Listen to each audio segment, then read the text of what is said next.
Hi beautiful souls, welcome back to the channel, Soul Awakening with Shantia.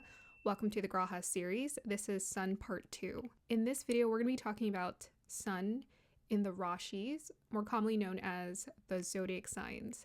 Be on the lookout for Part 3, where we will be discussing Sun in the Bhavas, or more commonly known as the houses, and Sun's conjunctions. For Part 2 to 4, I'll be using examples of well-known people in society. Before we get started, let's go ahead and review what Sun represents in one's chart. So Sun can represent your identity. Now think about it, it is the biggest planets compared to the other Grahas, or it's the largest Graha. So it has a huge influence as far as how you express yourself or how you identify with yourself. Sun can reveal your dharmic path or your path to empowerment. Sun is the essence or the flavor of your essence, your personality that wants to come through. Sun can also show you how you can dissolve karma around your relationship with your father. All right, let's go ahead and get started. Surya in Mesha. So Surya in Mesha, Sun in Aries. So I like to refer to Sun in Aries as the igniter. So Sun in Aries gives one a very determined willpower to accomplish anything they set their mind to. One can become very impulsive or unyielding when facing obstacles. One gets their sense of gratification and self from igniting the flame or keeping it burning. Pausing and rest is a must for this placement. Relationship with father or authority is shaped by willpower. The evolution or evolved understanding of Sun in Aries is that one challenges themselves to get out of their comfort zone and pioneers a pathway free of old karmic patterns. One uses their willpower to dissolve the ego and conquer their fears. Devolved, one tries to conquer or dominate others to have a sense of purpose or authority. All right, so here are my examples for Sun in Aries. We have Audrey Hepburn on the left and Tom Welling on the right. So I circled where Sun is in their chart so you can sort of see it. The reason I used the Cosmic Insight and I screenshotted their charts because I like that the website shows you the exact degrees, because later when I get more specific about conjunctions and if I ever want to do any studies, I can understand the specific expression of Sun. So Sun has 3 nakshatras, and we're not going to discuss nakshatras here, but Audrey Hepburn, or Tom Welling has Aswini, which is the first nakshatra in Aries, and Audrey Hepburn has the second expression of Aries, which is Bahrani. So they have different expressions of Aries in their chart. So this is what I got for the two of them. The igniter. So I call it Audrey Hepburn. She is the equestrian icon. So interestingly enough, she rode horses from the time that she was a kid until she was an adult. She had multiple horse accidents and incidents that, where she fractured her collarbone. In one movie that she was shooting, she fractured her spinal cord. And so she was bedridden. So Audrey was born into an aristocratic family. So she's from a British family, well-to-do British family. Her father did very well for himself. But she was born in Belgium, and she had sort of a multicultural experience growing up. So she lived in the UK, the Netherlands. So her father was a fascist, and he actually abandoned the family when she was 6. Funny enough, a lot of these well-known people, a lot of them have that in common with their parents. Like it's either the mother or the father, they have some sort of tragedy connected. And it really humanized them, but it also went to show why they worked so hard to compensate. So when I'm talking about these well-known people or celebrities, most of them did overcompensate. And so I just want you guys to know these are exaggerated understandings, but it's very clear because their biography is online and they've done countless interviews talking about this stuff, what they're like.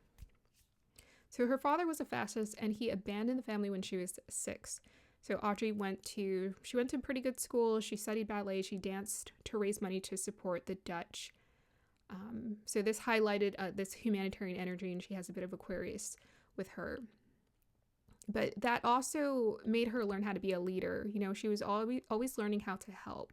So she endured starvation during World War II. So I find that Sun in Aries, again, strong willpower to overcome anything. You hear their stories and you're going to be like, what? You went through what? That's crazy. And you look at these people, they have such a youth around them. You wouldn't think they had such a tragic backstory.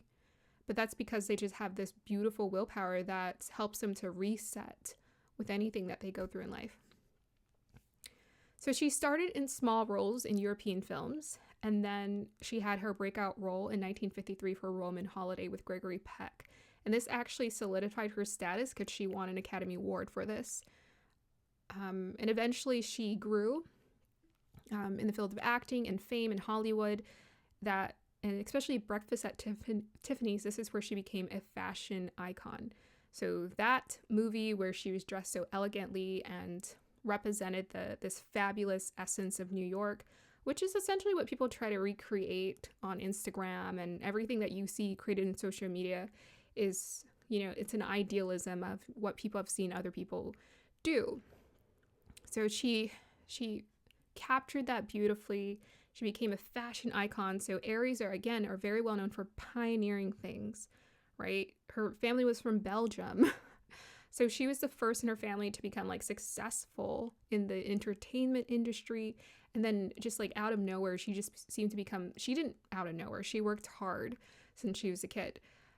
But she grew into this space where the spotlight came to her, and she had incredible work ethic as well. She didn't like complaining. So she definitely got that from her father with that Sun in Aries. You might find that, again, these people have strong willpower, but depending, you know, their fathers can be very intense and have high expectations for them, especially with the Sun in Aries, right? It's like having this expectation for the child to figure it out, get it going. And later she joined the UNICEF. So she was, again, a humanitarian, very giving. She was known to be a very good role model in terms of leadership because she wasn't a complainer. You know, when she had her accident on the horse during filming, she didn't complain. The first thing she said was, "What did I do wrong?" So that's kind of crazy. We're going to dive into that later when we start talking about the house placements and the conjunctions. I will definitely be using Audrey. On the right here, we have Tom Welling. So he is what I call the humble magnet. His father was a General Motors executive. So his father had found success, again, kind of like Audrey's father. Her family was well-to-do, but then, you know, during the war, they started to lose their wealth, and her family financially struggled and stuff because of the Nazi, the Nazi occupied the Netherlands where she was staying. So a lot of the resources were restricted, essentially. So that's why her family was going through that.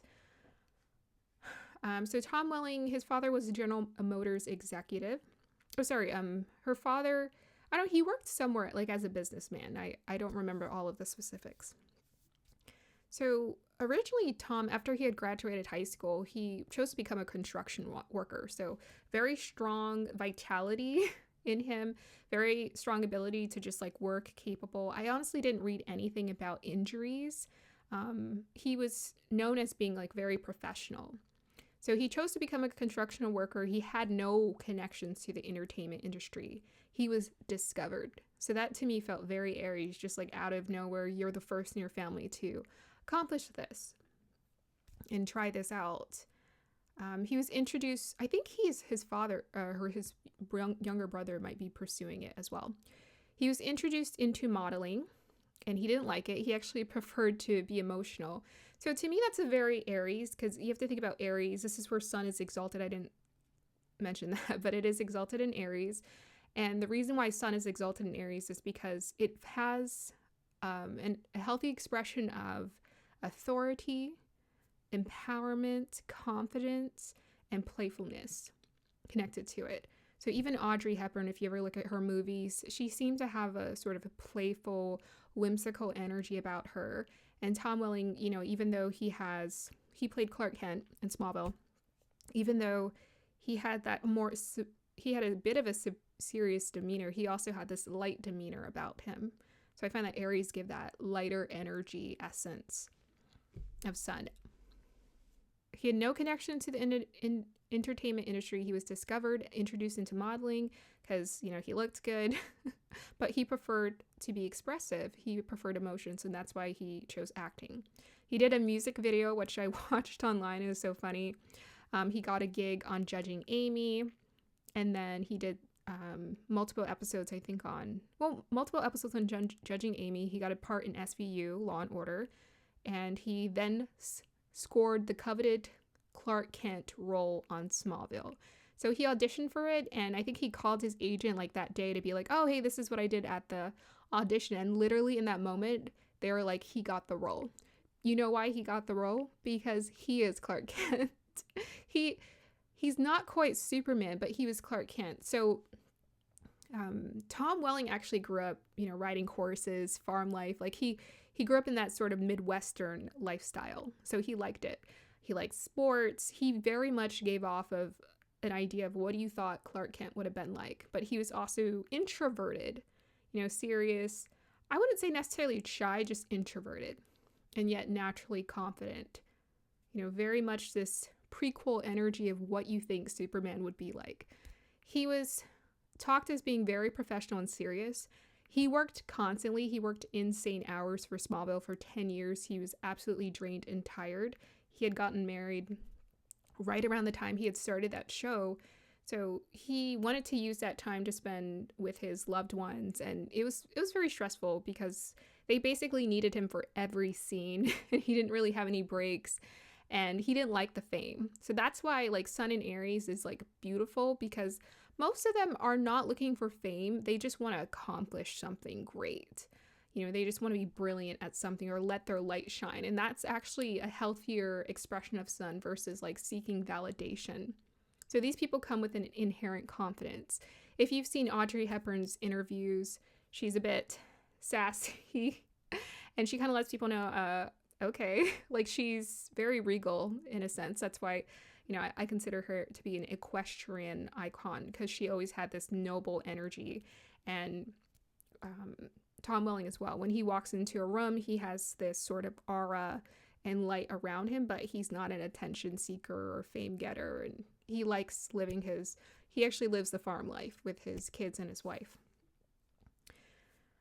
So he now participates in small roles as well as farm life. He loves horses. He married someone who is part of like some sort of saddle club. His first wife liked horses too. Then she filed for a divorce, you know, and they ended up splitting shortly after he finished the show, Smallville. But she got the horses, so it's okay in the divorce settlement. But then he met someone who was like a horse trainer or something like that. And yeah, so it's interesting because Aries is connected to the horse. And I talked about this in my Sun Meanings and Myth, where there's a strong connection to that horse. And if you actually watch Smallville, you'll watch him riding a horse, and he had a crush on a girl named Lana who rode horses too. So I loved how that came through for those Aries. So those are our Aries. Surya in Vrishabha. Surya in Vrishabha.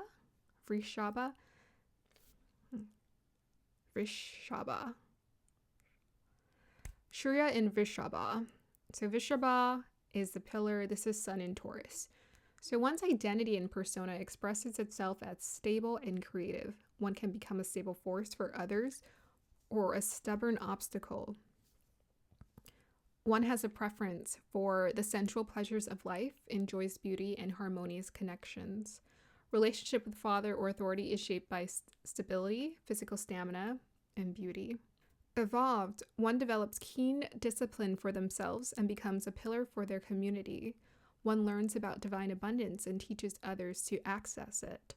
Devolved, one overindulges and tries to maintain an excessive lifestyle. One may hoard resources. So here are our examples. We have 4 examples for Sun in Aries, the pillar. So typically, Taurus. Typically, Sun in Taurus is stable. You know, this is like the ox They're stubborn, they're stable, they're consistent. So that's a lot of what their identity, their relationship with authority figures and their father is about. It's about stability. So starting with Anne Frank.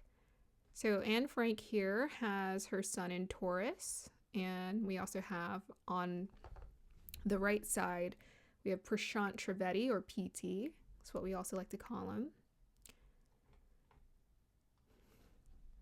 Anne Frank. So Anne Frank is the preserving striver. She was considered to be extroverted and funny and outgoing by her family, but she also hid her serious side. So I believe that Anne Frank was about 12 when she ended up in a concentration camp and ended up dying of health complications due to, poor health environment and food nourishment, that they didn't have because they were essentially being starved. And yeah, that's how she ended up passing away, was due to that. So maybe when we look at her chart, we can see if there's an affliction around her sun in that sense because of that Taurus, and she literally died of starvation. So she loved socializing with families and friends.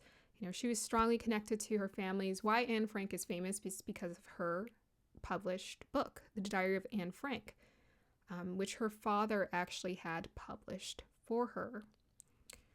And, there we go. We have a connection to the sun there. She had actually been aspired to become a writer. So her family went into hiding during World War II, during the Nazi occupation. I think her family was hiding away in Netherlands in her father's co-workers' houses. People were just trying to help other people out. And when her sister was sought after they were trying to basically kidnap her and bring her into a concentration camp. Her sister was older than her. Their family was like, no, we gotta go. So they left with their basic needs and they hid with friends for some time until they were found out. But during that time, while her family was hidden away, she was aspiring to be a writer. So she actually documented a lot of what she was going through during that time. And through her documentation, she would process complex emotions. She would talk to her imaginary friend, Kitty. And that helped her to overcome, the isolation, and it helped to bring some joy and self-reflection back into her life. After hearing about a Dutch publication about stories on the radio, that's when she strived to rewrite her entries to give them a professional polish. Yes, so that was what was the most interesting about her, is that, she's just another youthful young girl. Where did she get this ability to self-reflect the way that she did?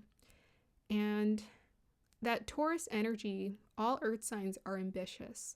They're about what they can build, create, make, career.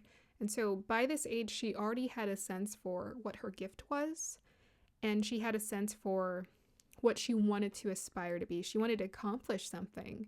And so, interestingly enough, that diary would not have become what it is today without Anne's ambitions. Very Taurus energy.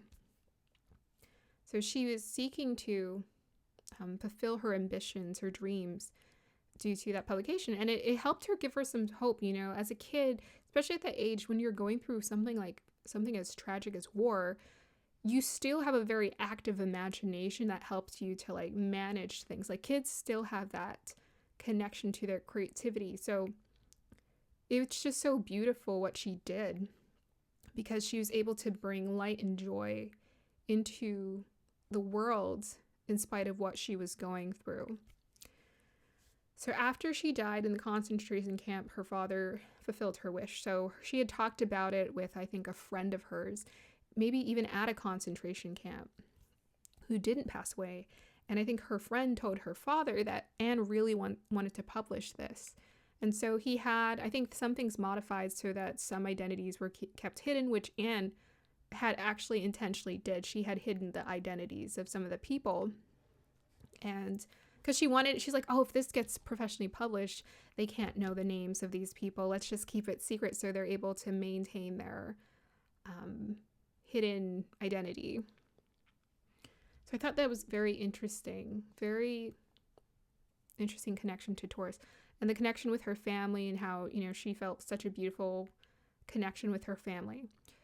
So Prashtavetti is what I like to call the grounded spiritualist. He's a grounded spiritualist. His father worked in the military, and that's where he got his regimen and routine life.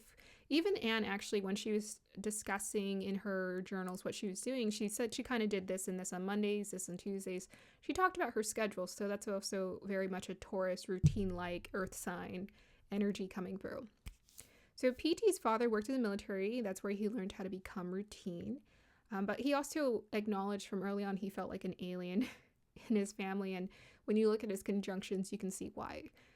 After experiencing a mundane life, he set off to travel the world and learn the truth. So he traveled the world, he experienced different cultures, the food, the clothing, he tried out different things. He spent time with the Hopi tribe and in many foreign countries where his teachings actually appealed to people. So because of his world traveling experience and his multicultural adventures, he learned how to connect with people from different backgrounds. And so that's why I think it's interesting. PT, he speaks to a lot of different people. He has this books translated into multiple languages. He always stresses the importance of basics. This is what you're always going to hear PT say. He will always talk about, hey, it's about the basics. You got to learn how to take care of yourself, how to eat, how to sleep, how to rest, how to meditate, all those things. PT has remained true to himself and his teachings for decades. I've been following him for about 10 years, so I know that he's been solidly consistent for 10 years. PT is a prominent Vedic astrologer, famous for his 27 Celestial Portals book. And I express this because with that sun in Taurus, this highlights the ambitious stability that Taurus often look to seek or create in their lives. And he learned early on how to take care of himself and be independent. So even though he went to college and he had I would say a relatively traditional Indian upbringing, he chose to break away, and he decided from a young age, like he was set, very stubborn Taurus, set on he was going to figure out a different way to do things, be and exist in this world, and he was going to figure out how to provide for himself, take care of himself. Moving on to, we have here Marilyn Monroe and Angelina Jolie. So Marilyn Monroe on the left, Angelina Jolie on the right. Both of them have sun in Taurus. So I found it very interesting that they're both essentially considered like sex symbols or beauty icons in Hollywood and in society. What's also interesting is that both of these women were born in Los Angeles. So there's something in the water in Los Angeles for sure. But it's not surprising that some of the most beautiful, attractive people have Venusian qualities or traits. Both of them have conjunctions in Taurus energy, so they express it very strongly. A lot about beauty and stability, career ambition. They both embody that beautifully.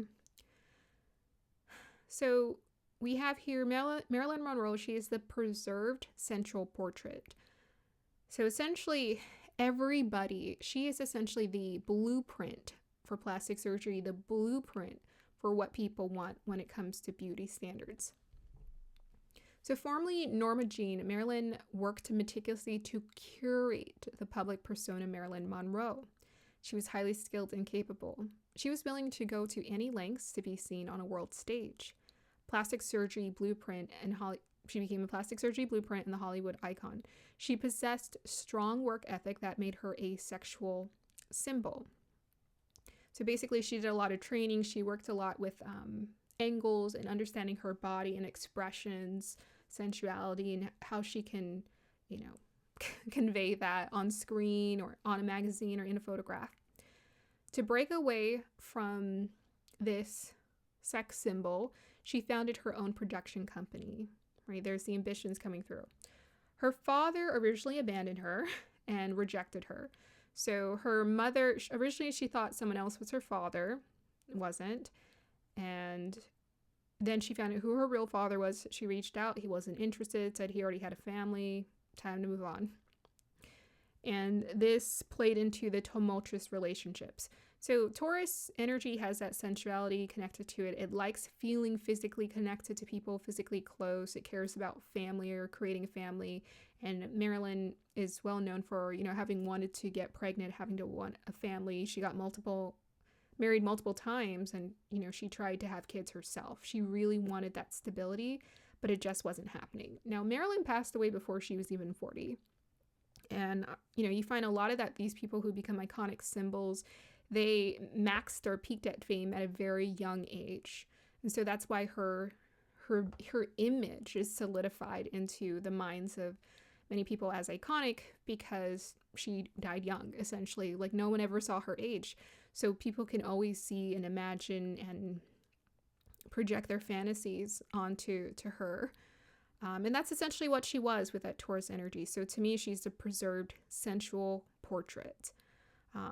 And again, the way that she got those features, she honestly looked like a really cute, attractive girl. And then when she got the plastic surgery, it sharpened those cheekbones. It, gave her higher eyebrows. I don't know. She definitely tweaked some things in her face, and it made her face just look very attractive. And the thing is, I think, once you go that route, her plastic surgeon, and people in Hollywood still talk like that. When people see really good plastic surgery done, they're just like, oh my God, your plastic surgeon did such a great job. Plastic surgery is generally damaging to the psyche, because that person will always feel insecure about their looks.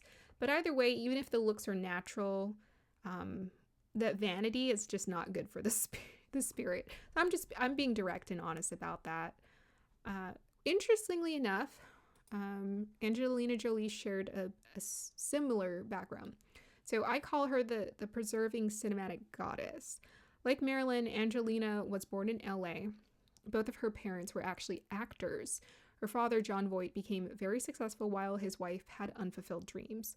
After the divorce, Jolie, with her mother as her manager, built up her career portfolio. This helped to pay her mother's bills and buy a house. She became one of the highest paid actresses in modern day society. She's probably the most recognized celebrity. She enjoys telling stories, but the demand of the roles depleted her mentally and emotionally. And so these days she prefers to do humanitarian work and not as much acting. So that actually blew me away. I had no idea, first of all, that both of her parents were famous. I knew about her father. And I think it's interesting how, Marilyn didn't have that strong connection to her parents. Her relationship with her mother was tumultuous. Her relationship with her father was non-existent. And it's crazy how that plays into our survival moving forward. She works hard to build the ambitions, get the success, and she got it, but she couldn't create that stability or that foundation. We'll find out more as to why that is when we look at her chart up close. Whereas Angelina had a mother and a father who were stable figures in her life, in the sense that her father created his success, but he divorced her mother early. Now, her mother and her father got married very young. They got married. Well, her mother was young. I don't know how old her father was. Her mother was very young. And so I was just like, and her father was not loyal, right? And you get that Taurus connection to the father in Taurus. And so, yeah, as far as infidelity goes, it's actually quite common in Taurus. All the Taurus nakshatras, I think. Pretty common. And that's because of that sensual, the body desires and stuff, strong desires. So yeah, her mother was young. And so her mother just probably didn't really know how to vet a guy. She's like, this is the one. But her mother was an aspiring actress, and her mother did a few films. Her father even wrote something for her even after they had broken up. But I thought it was interesting that her mother just wasn't able to create that success that Angelina was able to. But you look at Angelina, you can see that it seems like she got the genetic, she struck gold with her genes, but she's actually gifted and talented. It's in her chart too. She's actually a really good actress, dramatic actress, and she wasn't doing it because she wanted to be famous. And that's part of her appeal. So I noticed that a lot of people who don't want the fame, but, who have that background, like parents were famous or something, tend to get it. They tend to get it if they try just a little bit. If their motivation is more sincere. Her motivation was for the craft. Her motivation was to create stability. And her motivation was to create a family. That was her dream. You know, now today, I don't know if she has 5+ kids, but now she has a soccer team and of kids, and what do you call it? Paxwell team of kids. So she doesn't, you know, she was able to create everything that she wanted and desired. And that Sun Taurus energy was a little bit more stable in her chart. She was able to sustain and create it, but her intent was more, she was able to stabilize it. I think if Marilyn had more of a stable psyche, she would have been able to do that too. Yeah, very interesting. But yeah, she is a cinematic goddess, known for her body, known for her beauty, known for her face. But I found it so fascinating that she originally set on that path because she just wanted to help her mother out. Right, so we have here Surya in Mithuna. So Surya in Mithuna, the versatile thinker, Sun in Gemini. One's identity and persona expresses itself as multifaceted. One can be a multi-talented individual with unlimited curiosity. Grounding is a must for this placement. Relationship with father or authority is shaped by communication, ideas, and mindset. Evolved, one can develop a keen perception in how one thinks or others think. Yes, learning how others think. One can become very good at understanding patterns and breaking free of negative ones. One becomes an open-minded individual. Devolved, one may not take the time to understand but instead focuses on the surface of a situation. One can become a thinker. One can become an overthinker, drowning in their own psyche. One may try to dominate or manipulate the conversation or their community. So here are my examples for Sun in Mithuna. Now we have some of the most famous people here. You know these faces. We have the 14th Dalai Lama, and we have Princess Diana, or Diana Spencer. It's her maiden name. The Dalai Lama, he is the peace symbol. Recognized as a divine incarnation, the Dalai Lama received a formal monastic education from age 6. He was to fully understand Dharma, a path where the heart and the mind meet. During the failed Tibetan uprising in 1959 against Chinese rule, the Dalai Lama fled to India and maintained that. Never came back to China. He is one of the most recognizable spiritual leaders all around the world thanks to media, books, and the internet. His interfaith dialogues hugely impacted society. His father was known to have had a kind reputation, and he is known till today to be humorous and playful. So I remember watching interviews with the Dalai Lama and I think Richard Gere. Richard Gere interviewed him, and I thought it was really interesting because I'm like, I knew Richard Gere from Runaway Bride, but that was when my first introduction to the Dalai Lama, which his name is Tenzin Gyatso. Probably not saying that right. And he seemed very sincere. I think he was speaking English, and he just has this jolly expression on his face, which I love about Gemini, and I think Gemini energy is very nice and light. He also has some Leo energy as well, which is why he's given the spiritual, he has some like Magha in his chart, that's the throne, which is why he was given that position. He really did inherit that. He's known to tinker away. You know, Gemini energy to me is tinkering away, but more than anything, the Dalai Lama is known for his conversations. He's had conversations with, you know, interviewers from all around the world who are curious. He's helped people to understand Buddhism more. He meets people. He's always just known for those little conversations, the things that he says to other people. And I think he wrote a book, something to do with maybe happiness. I think so. But I would definitely agree that he is a representation of the peace symbol. And I really like that word symbol next to it, the peace, because that's what Gemini makes me think of. It makes me think of symbols, science and symbols. Like when you're channeling or you're receiving insight from divine, that Gemini energy can be very good for receiving as an antenna insight. And because he is a Dalai Lama, you know, a spiritual leader, I imagine this requires a lot of mental discipline where one has to learn how to overcome those patterns, break free of patterns. So here on the right, we have the People's Princess, Princess Diana. Born into British nobility, marriage intensified the spotlight light on Diana. Upon getting engaged, Diana became a prominent figure in media. Her marriage was a highly viewed televised event. For years, with constant cameras in her face, viewers have hung onto her every word.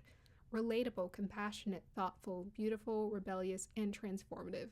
She has been solidified in history as the people's princess, a humanitarian and a global and fashion icon. She had a very close relationship with her father. So yeah, compared to both parents, she was the closest with her father growing up.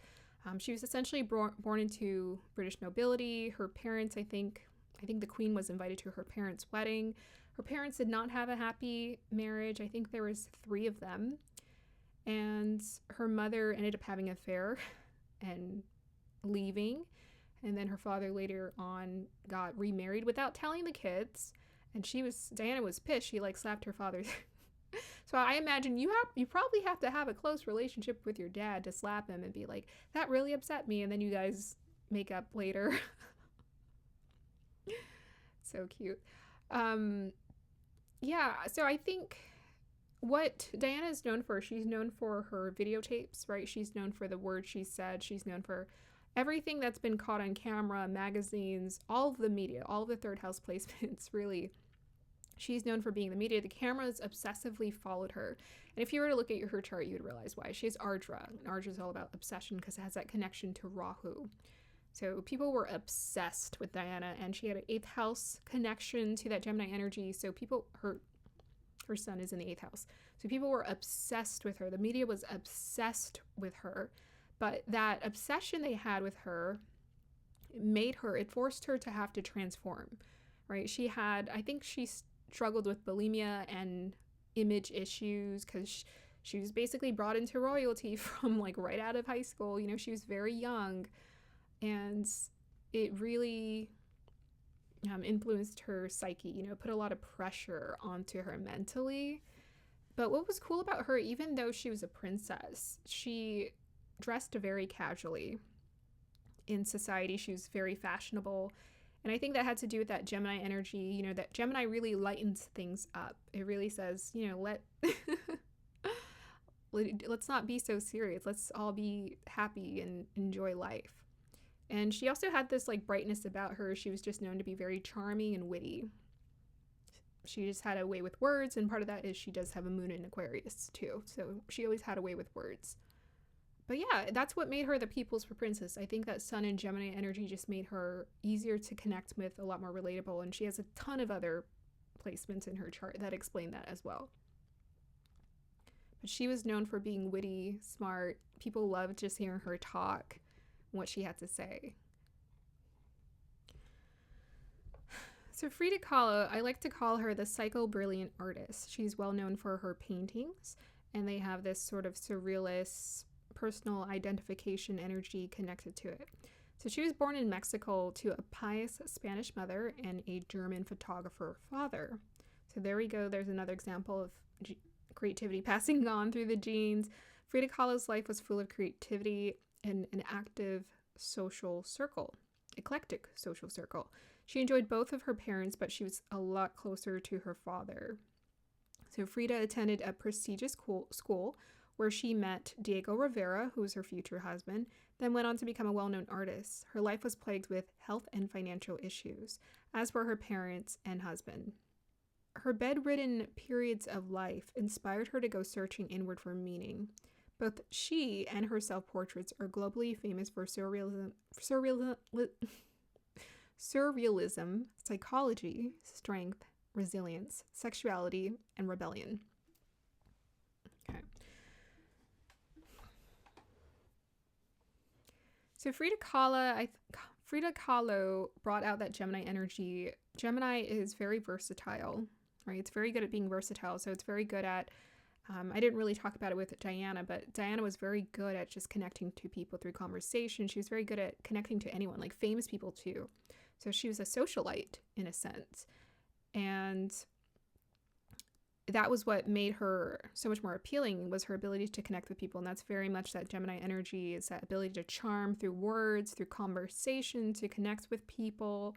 And I heard that when, people are like, oh, what did Diana say to you? They would say, oh, she would remark on something they did. She would remark on a performance. Like I think Michael Jackson, she talked about his Dirty Diana song and joked about it, but she had the confidence to do that too.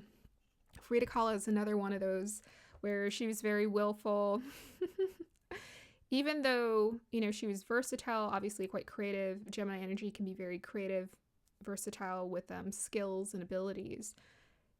She could also be nasty with her words, is what I heard. Her husband, Diego, they had a very tumultuous relationship, and, Frida she would not hold back. If she did not like something, she would say it. She was also, it was interesting, I read one of the letters that she had written her mother, and it was very caring. It was very much like she kept asking about her father and saying, is he okay? Tell him to be okay and not to be too angry. It was very cute how she was looking at for her father and being reassuring. But if she had a very open communication with both of her parents, letting them know everything that she was going through. She was traveling, I think, through Los Angeles with Diego, and he was like working on some sort of commission. And during that time, she was learning about how the people in Los Angeles live. She thought that the Mexican people worked like mules, and she didn't care for it. She didn't care about the wealth disparity. She didn't care about how the only wealthy people were like famous people who were living in these big houses, and the other people lived in like poorly crafted houses. So yeah, very relatable in that sense. Loved exchanging letters, messages with her family. Very Gemini energy as well. But what she created a reputation out of, I think what she found her identity through, just as Diana did. Diana reclaimed her power through those interviews she did with, was it like a therapist? They sounded like therapy sessions. I think it was a coach. Was it like a coach she was working with? But those interviews helped her to reclaim her sense of identity. And that's what she's so famous for, is how frank and direct she was, and revealing she was about the things that were hidden and secretive, very 8th house secretive, that happened in her life. And Frida was known for her expression through her artwork. She delved into the psychology through her artwork. Diana helped to, I think, break through a lot of karmic walls during her time, because she was brought up in tradition, but she broke free of tradition by like saying, I'm going to express myself no matter what. But the cost was, giving up the title, giving up the lifestyle, because it wasn't fit for authenticity. And Frida was all about authenticity as well, and very much about exploring the psychology of her psyche. So while she was bedridden, because she had multiple illnesses, as did her parents, experienced multiple.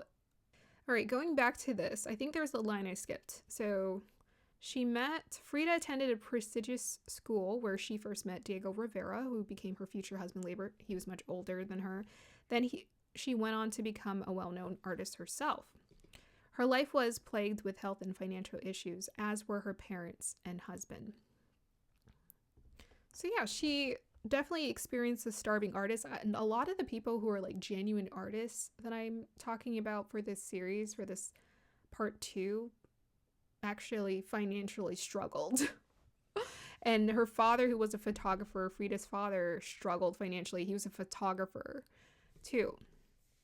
So I thought that was interesting. But she did have a chance to go to, I think, a good school for a time. But the Gemini energy, the thing about Frida is she actually excelled with that sun in Gemini. She actually excelled with what that sun in Gemini was there to teach her. It was there to teach her how to break free of patterns.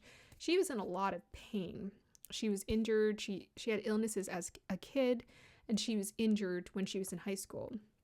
I think there was some sort of bus accident and a pole went through her pelvis. So she had moments in life where she was like in cast and she couldn't move, she couldn't leave the bed. And during that time she would paint, and she would paint herself because she said, I know myself very well. So I paint what I know and I paint myself. And through this, she explored her pain. You can see the pain in some of her paintings. You could see the intensity, the symbolism that she used, very Gemini energy symbolism that she used to express what she was thinking, what she was feeling. And it was very like psychoanalyst, therapeutic for her. And the thing is, you actually evolve faster. I'm going to give you guys a fun tip here. You actually evolve faster through stillness, not through action. You know, the programming of the world is that you need to act and do all these things. That's not true. Most of the time, you're outsourcing your energy or your life force energy. Sun is that life force. When you are like stuck, all that life force energy comes back to you so that you can do what you're here to do through that dharmic evolution, is you get to break free of old patterns that no longer serve you. And that's what Frida did in her paintings. All right, Sun in Cancer. Surya in Karka. Sun in Cancer, the sympathizer. One's identity and persona expresses itself as nurturing or connected. One must learn to feel with clarity. One can have an emotionally rich vocabulary and imagination. One is sensitive to their environment and can choose, arrange, adapt in their environment so it meets their emotional needs. Self-reflection and vulnerability are key. Sun in Cancers tend to have a private versus public persona. The relationship with a father or authority is shaped by emotions, their childhood, which is very much Cancer energy, and connection. Evolved. One develops deep connections, frees oneself of negative emotions, and learns to develop intuition and expand their emotional intelligence. Devolved. One weaponizes emotions to manipulate or dominate others. One uses emotions to shield themselves from others or uphold a victim's story. One holds on to childhood wounds.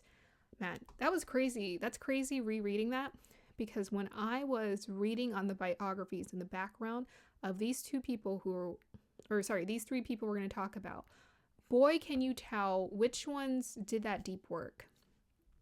And I got to say straight away, President Obama has fulfilled a lot of his dharma in this lifetime, because he is known for his compassion.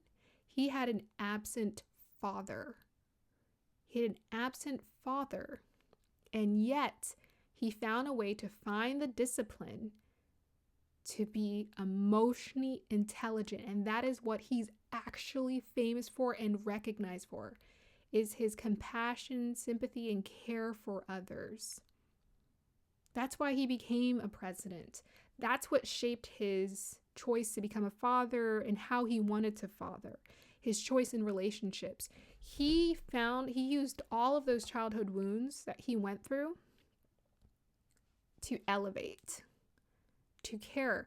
He actually said in a podcast he did with his wife recently about how he's like, it's not about domination, it's about, I don't know what other word he used. He used not domination, he used that, but he was basically referring to how collaboration is what works, teamwork. And he always says that him and Michelle are a team. And it helps that he has a sun in the 7th house. That helps a lot. Okay, so let's talk about Nelson Mandela. Deep dive here. So Nelson Mandela is what I like to call the noble advocate. Born into the Thembu royal family, he was born into royalty too. Apparently a lot of these people are. Nelson Mandela grew up in tradition. After his father was a principal counselor to the acting king of Thembu died, he became the ward. At 12, he would sit in and listen to the stories of the elders. Later, he went off to study law. He joined the ANC and co-founded the Youth League. So essentially, I forgot what the ANC stood for. I wish I had spelled it out, but it stood for a group of people who are basically fighting against apartheid in South Africa. He was arrested in 1962 and spent 27 years in prison for his activism. Now, he wasn't just arrested once. He was arrested many times for his activism. He is the advocate, the activist. So this is very interesting karma playing out, I would say, because, he had that sun in the Cancer in the 8th house. So he always had to go through deep, crazy, intense transformations. His father died when he was just a kid, just 12 years old, and he had to learn how to become a man, at a young age. So he had to go through that transformation. And then he became very passionate because he was sympathetic about his elders. He was sympathetic about what South Africa went through because of the British aristocracy trying to like take over. British trying to take over South Africa. Like he was absolutely for the Black people in South Africa having their freedom of expression and reclaiming the country. But he fought and he fought and he fought. And he was arrested multiple times. He just couldn't help himself. And I honestly think if he hadn't, he might have not gotten arrested. But it's just, you know, it's crazy. There's a reason why these people are famous.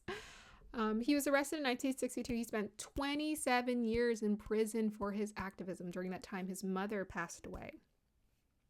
After his release, he was awarded the Nobel Peace Prize. Or was he? I think she passed away while he was in prison.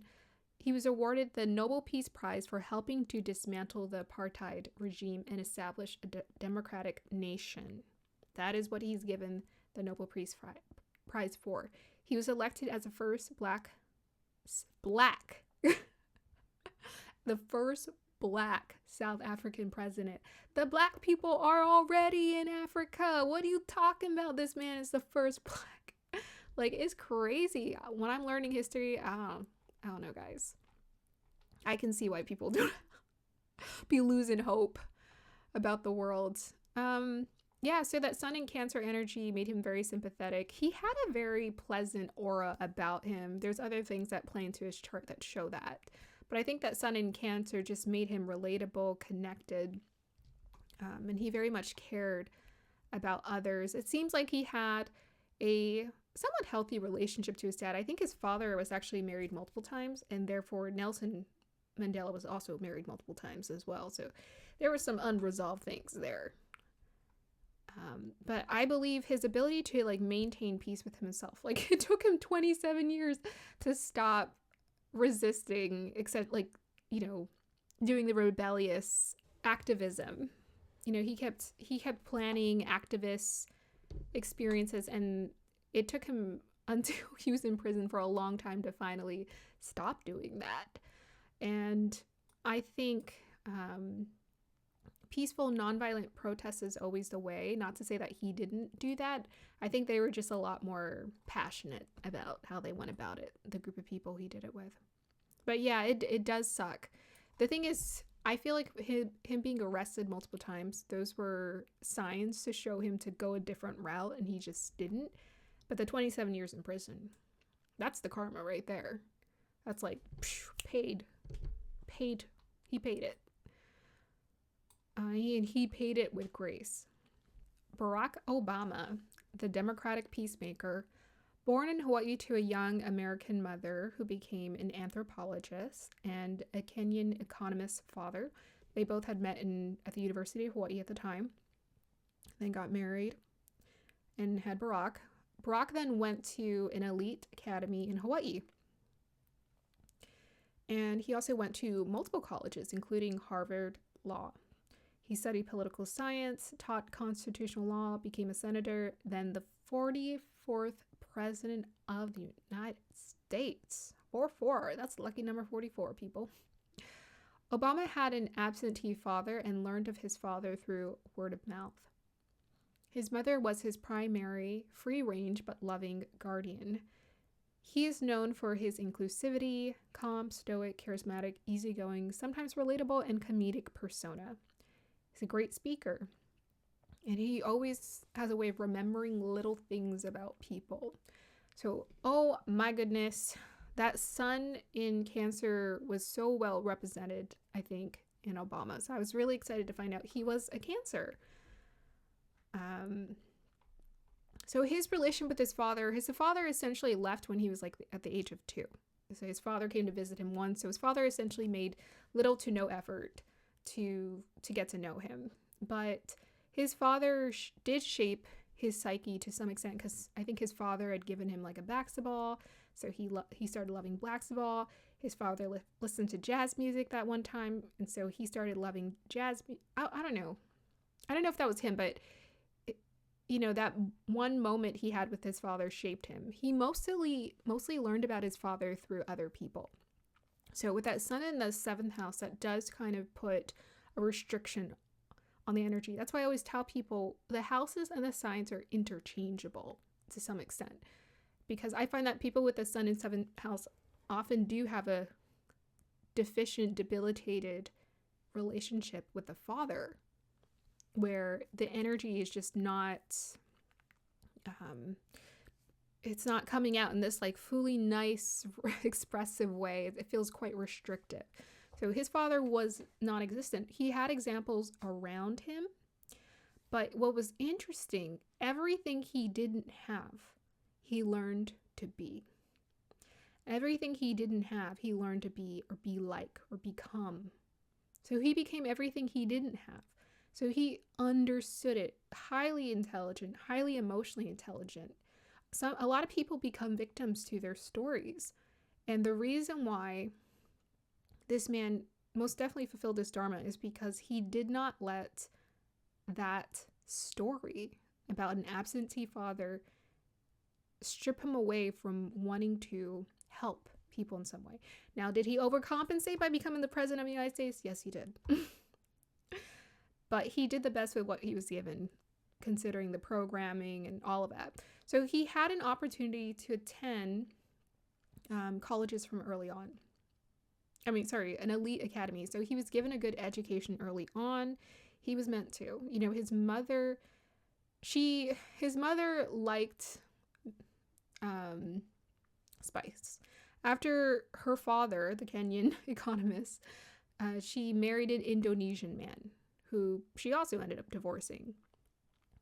But she liked men who were eclectic, who were of a different background than her, even though they weren't able to sustain relationships. So, you know, her intent when she was raising him, she loved him. He said his mother was so unconditionally loving. She wasn't remarking on his skin and like, I don't know, all of that. But he felt loved. He didn't feel abandoned. That's what he said. He said his mom was a free-range parent. He did not feel abandoned growing up. He actually felt supportive. And he learned how to support himself.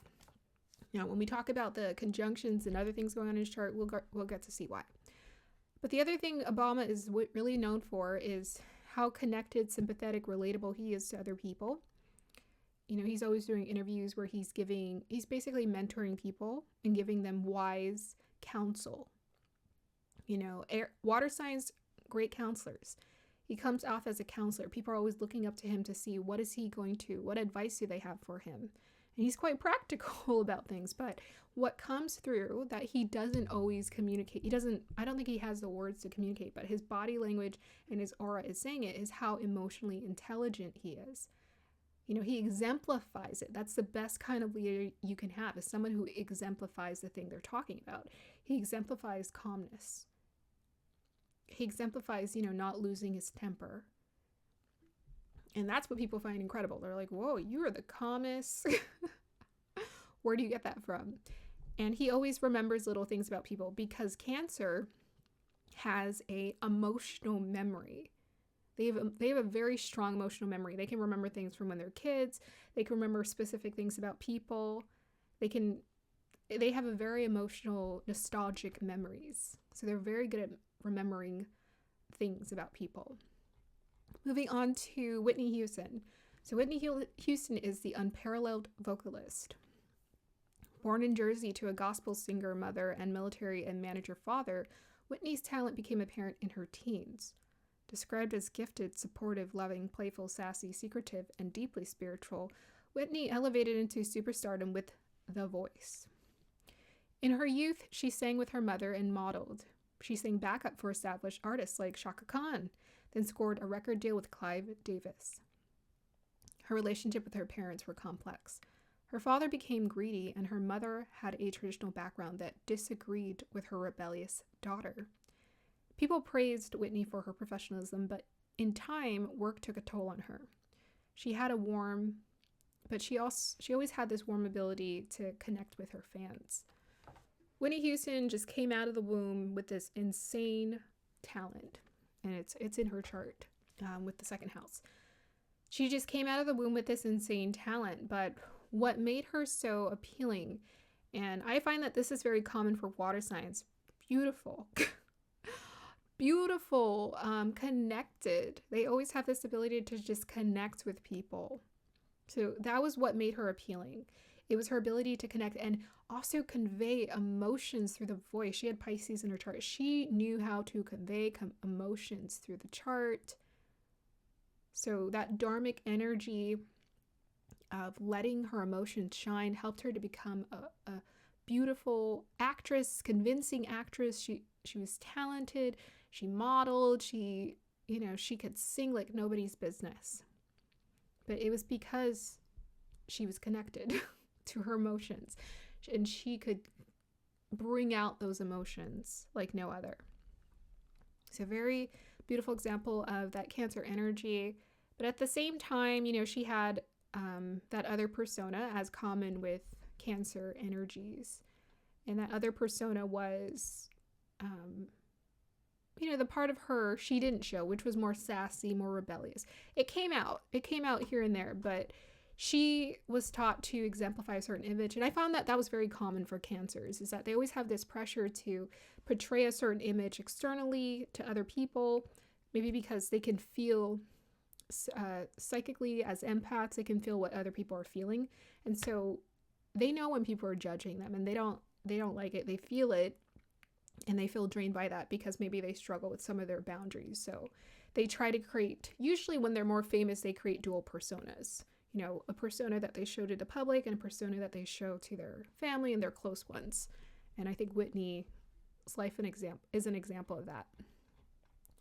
So next we had, I just love the Cancers. So next we have Jackie O, or Jackie Kennedy, or Jackie Kennedy Onassis. So Jackie is known as the Whittled First Lady. She was actually whittled twice, interestingly enough. But we know her for her first marriage to JFK. Born into a wealthy family, Jackie Kennedy Onassis received a first-class education. She worked as a journalist and photographer before meeting her first husband, JFK. She became an icon of style, grace, and family.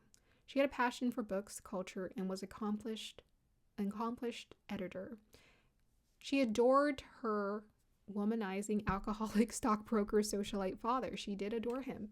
Her mother was an accomplished horsewoman and Irish socialite. She had a complex public and private persona, as very Cancer of her, and was known for her analytical skills, her communication ability. Her relationship with her mother was that her mother was controlling but practical. So what I found in common was that usually a Sun and a Cancer person, some of them have really dominant or close relationships with their mother. So Whitney, for example, was very close with her mother. Her father managed her career, but her mother was the one always by her side, helping her, because her mother was an experienced gospel singer.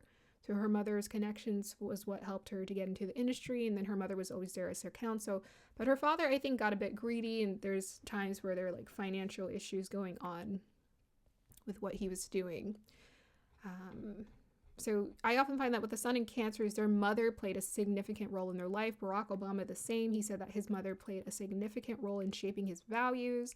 And we have Nelson Mandela, whose father passed away at 12, so therefore his mother became his main guardian in his life. And similar to Jackie O, Jacqueline Kennedy, we got someone who married a Kennedy here, is Arnold Schwarzenegger. He had a very adoring, endearing relationship with his mother. Okay, so born into a wealthy family, she worked as a journalist and a photographer before meeting her first husband. That's when she shot up into becoming an icon, because they were just known for being stylish and good looking, attractive people. She had a passion for books, culture, and was an accomplished editor. Yeah, so she had a bit of her own career going on. But the thing is, her mother was known to be kind of controlling in the sense that her mother lived the exact same lifestyle. Her mother was a socialite, and her mother married wealthy people, and I think her mother married multiple times as well. So after JFK passed away, who was also from a well-to-do family and beautiful education and background, her second husband, whose last name was Onassis, also had a successful background. So her mother did teach that, and I think she went with it. Now, I find that also Sun in Cancers feel a lot of pressure from their families to succeed. They feel a lot of pressure from their families to succeed or to follow tradition. They're very traditional. Kind of, interestingly enough, Sun in Capricorn, traditional as well. But yeah, Sun in Cancers can be very traditional and stuck in traditions. Nelson Mandela, he absolutely adored his elders and those stories. He took it with him everywhere he went. So there's that traditional aspect to Cancer. So moving here onto Arnold Schwarzenegger, he's the strong aspirer and successor. So I originally called him the strong successor, but I was like, ooh, but he's got that, he's very aspirational. Like, he succeeded at so many different things. Born in Thalsteria to an Austrian strict sportsman police chief father and unconditionally loving mother, Arnold's father pressured him and his brother to achieve. He pursued a bodybuilding career that opened the door to fame and other aspirations. He became a millionaire by the age of 30, then a huge movie star and a cultural icon. Arnold is a proud father of 5, and he was notoriously known for fathering a child with his housekeeper. And this story broke out shortly after his term as the governor ended. So it's like, what has Arnold Schwarzenegger not done? He's done a little bit of everything, and that's because he's mentioned before his father would get drunk and he would come beat his sons. He had an older brother who passed away from drunk driving. And so Arnold chose to go in the straight and narrow. He decided to focus. He became a bodybuilder, and that opened the doors for him to do other things. And then he was like, what can I not do? You know, he ended up marrying Marie Shriver, who is a niece of JFK. So I thought it was so funny. That's why the thing was, I chose them and I didn't even think about the relation. I found out when I was reading their biographies. So that tends to happen intuitively a lot. Sometimes when I'm just putting things together, I'm like, oh, like even Nelson Mandela reminded me of Obama. I was like, this is very similar. Interesting. So yeah, he became a politician, a governor, an actor, does real estate. It's like, what does this guy not do? He can set his mind to anything. But yeah, his mother really shaped his life. As far as that karmic relationship with his father went, yeah, it was very difficult. You know, what he basically said is he understood that he was sympathetic to his father. He understood that his father had a very rough background growing up. And I think Obama was very similar. He's like, well, you know, my father was just like that. And I hear that from Cancers all the time. Anyone who has like a strong Cancer in their energy, they're very sympathetic to other people, and they're challenging personalities or ways about them, and they're very accepting. And it's such a beautiful gift that Cancers have. So he understood. He didn't like it. He didn't care for it. He was ready to leave the house as soon as he could, because his father would tell him to do 200 this, or his father was a very fit curler, and his father wanted his sons to pursue a certain pathway, but Arnold, he found his own gift in other things. He became a bodybuilder, and his father criticized him for that. So it seems like it didn't matter what he became, his father would have been dissatisfied. And I think he actually said that his father favored his other brother, interestingly enough. Yeah, but he was sympathetic. He understood that his father had an even more strict background than he did, but he was not going to live that way. And he said he was going to become a better father. And he's very attentive. He's very strict with his kids. Growing up, he had a lot of rules and regulations for them. And you see his kids, they actually do look like they're having, you know, they seem stable and content in life. So it seems like that worked in his advantage. Like, he wanted to be an engaged and in touch father. And even to the son that he fathered out of wedlock, he participates in his life as well. And he tries to, because I think it was found out because his that son looks just like him. So it was very obvious what the deal was. All right, moving on. Surya in Simha. It's like Simha or Simha. Surya in Simha, the regal one. Sun in Leo. One's identity and persona expresses itself as regal, generous, and creative. One is inclined towards leadership or self-expression. One may have a magnetic personality that pulls people to them as their light shines comfortably in this sign. One develops strength in their confidence. Their relationship with their father or authority is shaped by leadership and self-expression. One develops a strong sense of self and doesn't get swayed by flattery or the collective psyche. One learns to be loving but firm. A firm leader. Devolved, one uses their charisma to dominate or manipulate others. One seeks accolades and trophies to compensate for self-worth. So we have two interesting examples first. I say interesting because Keanu Reeves is just known to be so lovable, but he pursued fame. Whereas Mother Teresa was sainted, canonized a saint, but yet people questioned her sincerity because it seemed like she worshipped suffering and allowed people to suffer.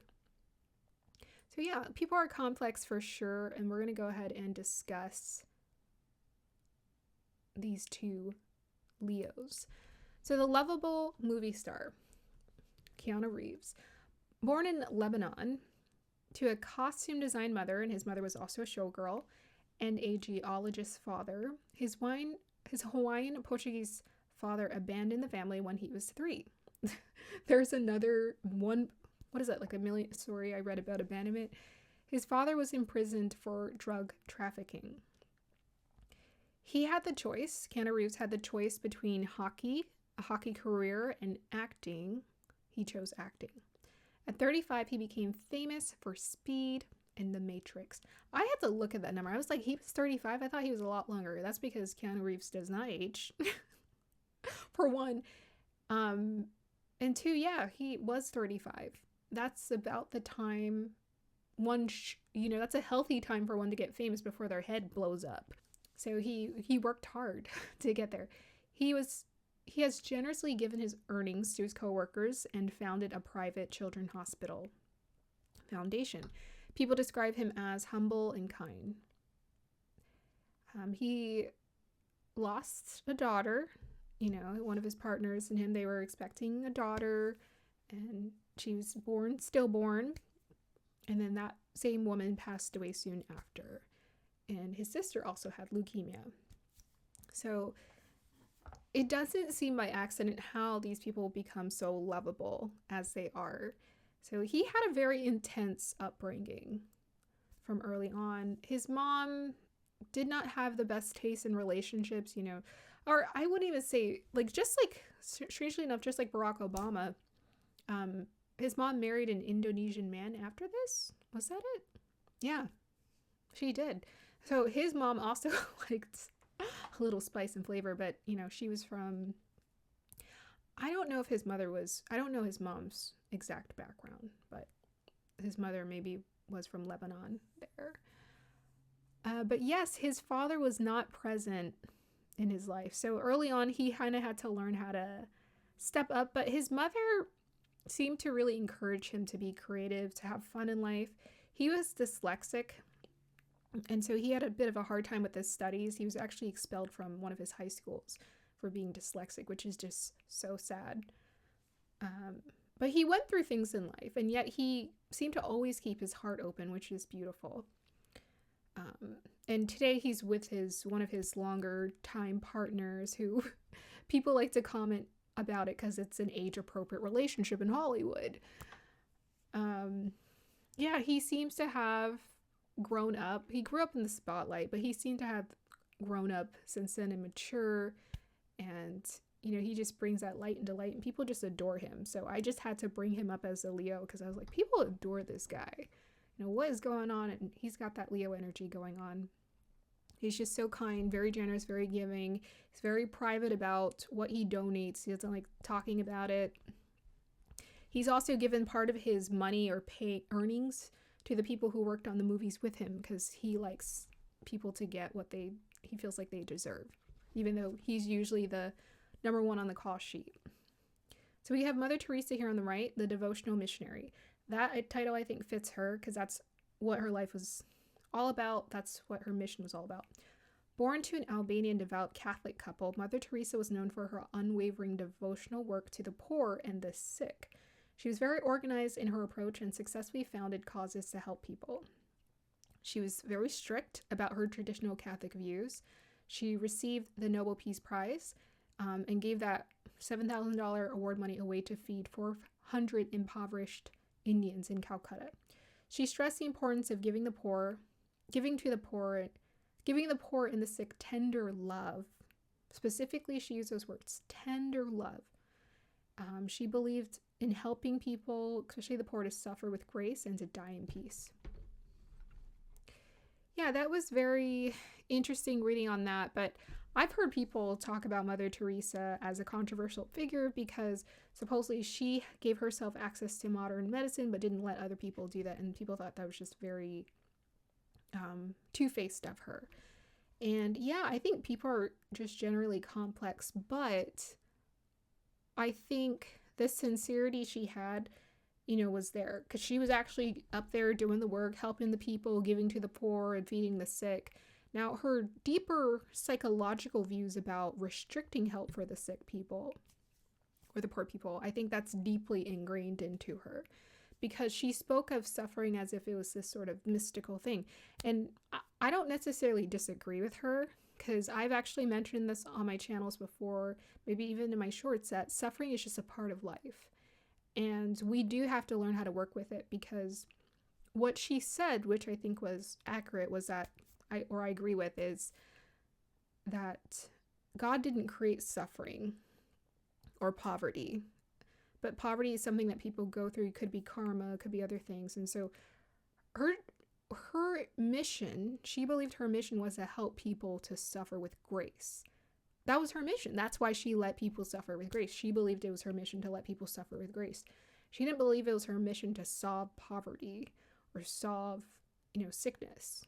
She actually believed, like, okay, you're hurt in pain. Let's help you make peace with this pain. And I don't necessarily totally disagree with it. Like, if I was in pain, I probably would take medicine. I'm not going to lie. I don't know, it's case by case basis. I don't know. But at the same time, I do believe when we seek fame or we seek modern medicine or whatever to cover these ailments, people abuse that too. So we could call Mother Teresa two-faced for doing what she did. But at the same time, her convictions sounded sincere and strong. Like, she actually believed that that was the right thing to do. And the thing is, again, people abuse modern medicine and they use it to escape their problems, as opposed to, for some people, especially here in the States, especially if you have the opportunity to eat healthy or eat better, some people just need to change their habits. Now, if someone is like in dire need of health things going on, I don't know that we could save everybody, right? I don't know that the hospitals or whatever can save everybody, but you could probably try to save or help as much people.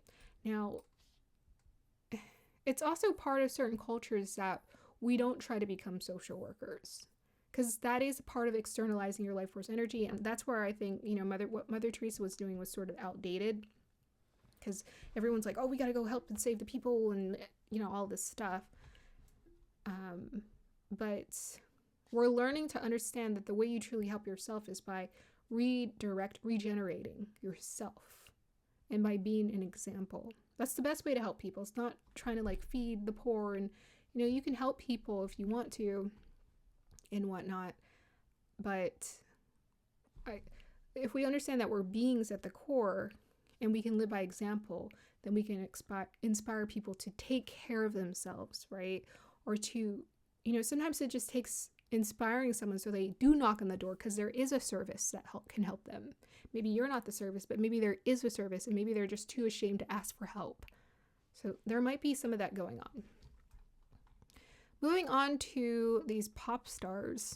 So we got the People's King of Pop. I call him the People's King of Pop because people love Michael Jackson. People are obsessed, love Michael Jackson. That was why he's famous.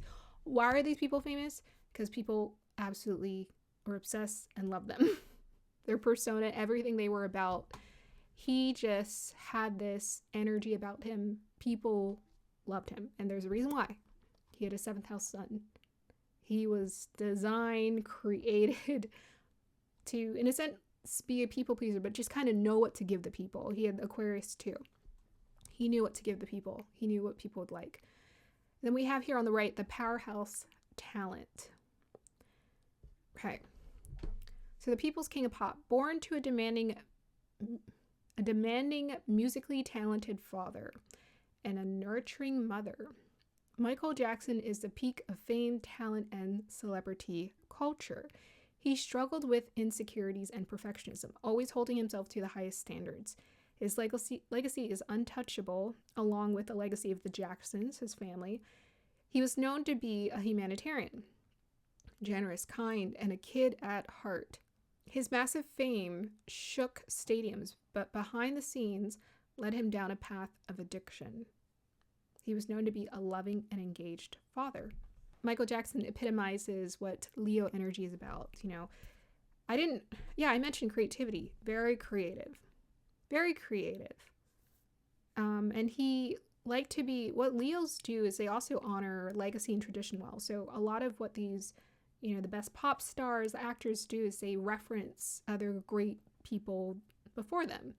So they always pay homage to someone else who was great. So I think he paid homage to Fred Astaire, Gene Kelly. Like he had this classical style about him, and it was versatile. And he really grew up in that Los Angeles, LA culture that was multicultural, but it was very fame-seeking, right? People were just super ambitious to strive for their own self-image, like Marilyn Monroe or Angelina Jolie. Like they're there to pursue the pinnacle success of what they can do. And Hollywood is very much this energy of like rags to riches. His family was poor, but his family worked hard, and he created a reputation with the Jackson 5 before he became the solo artist, the king of pop.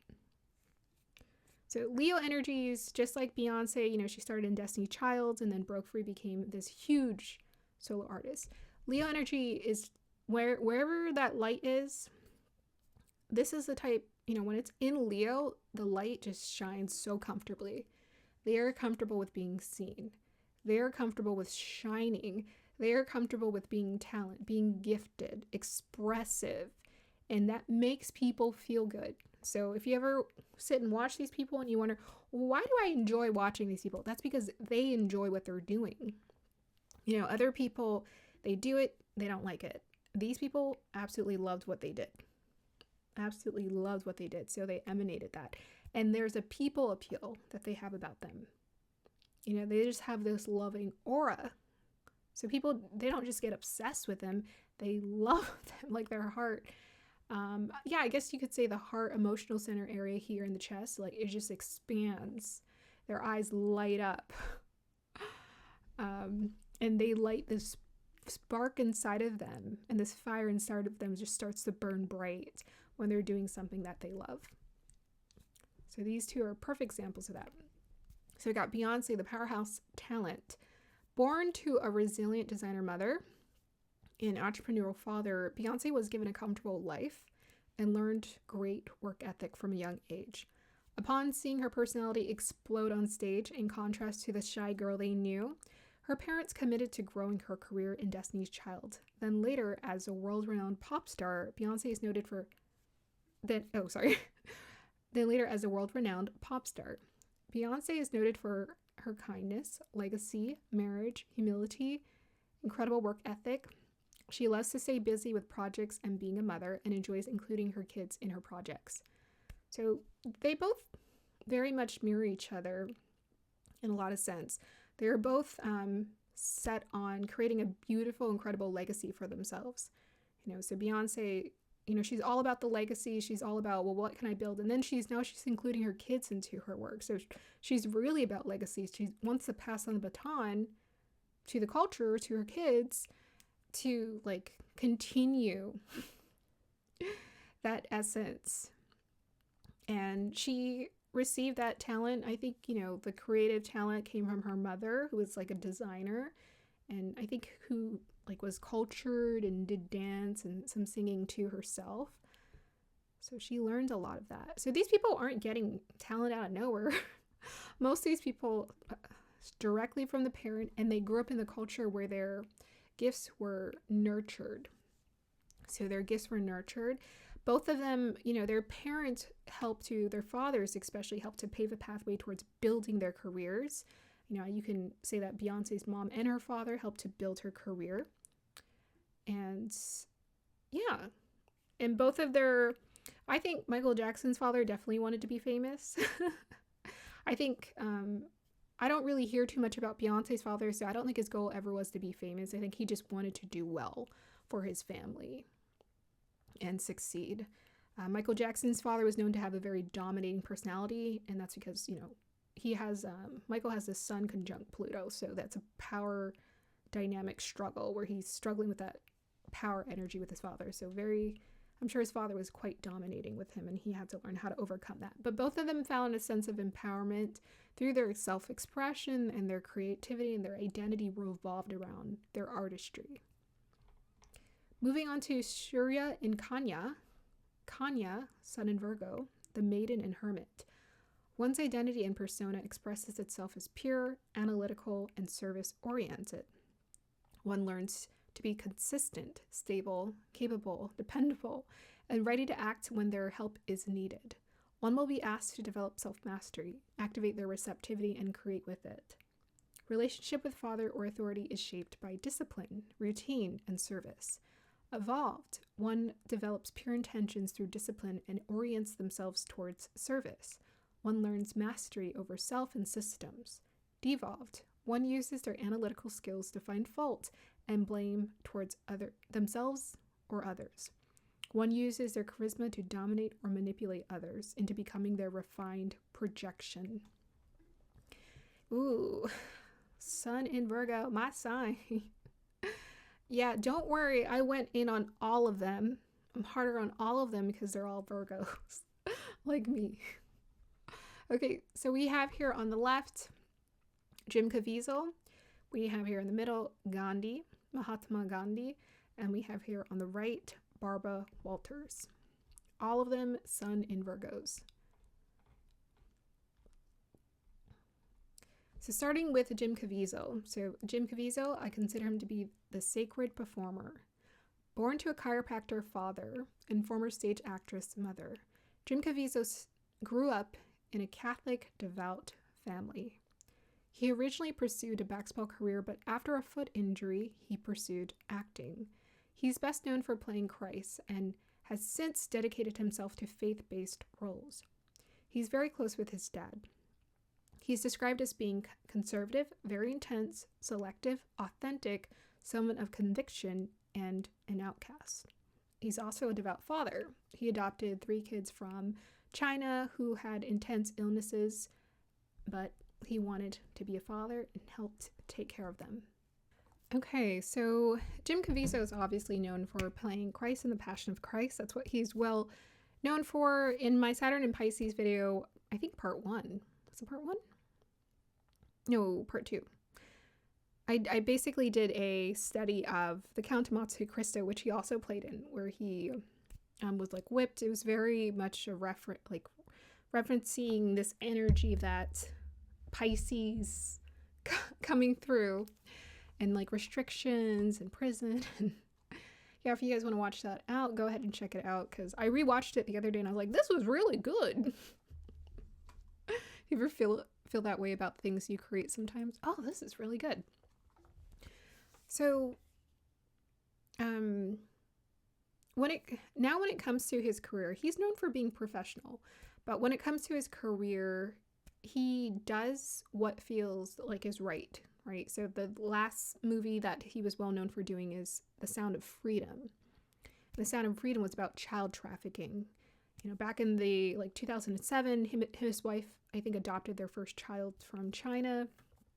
And so he's always had this sense of service, his Catholic upbringing and his close relationship with his parents, I'm sure, really shaped his mind in terms of how he wants to be of service, as Virgos are, in the world, how he wants to help people in this world.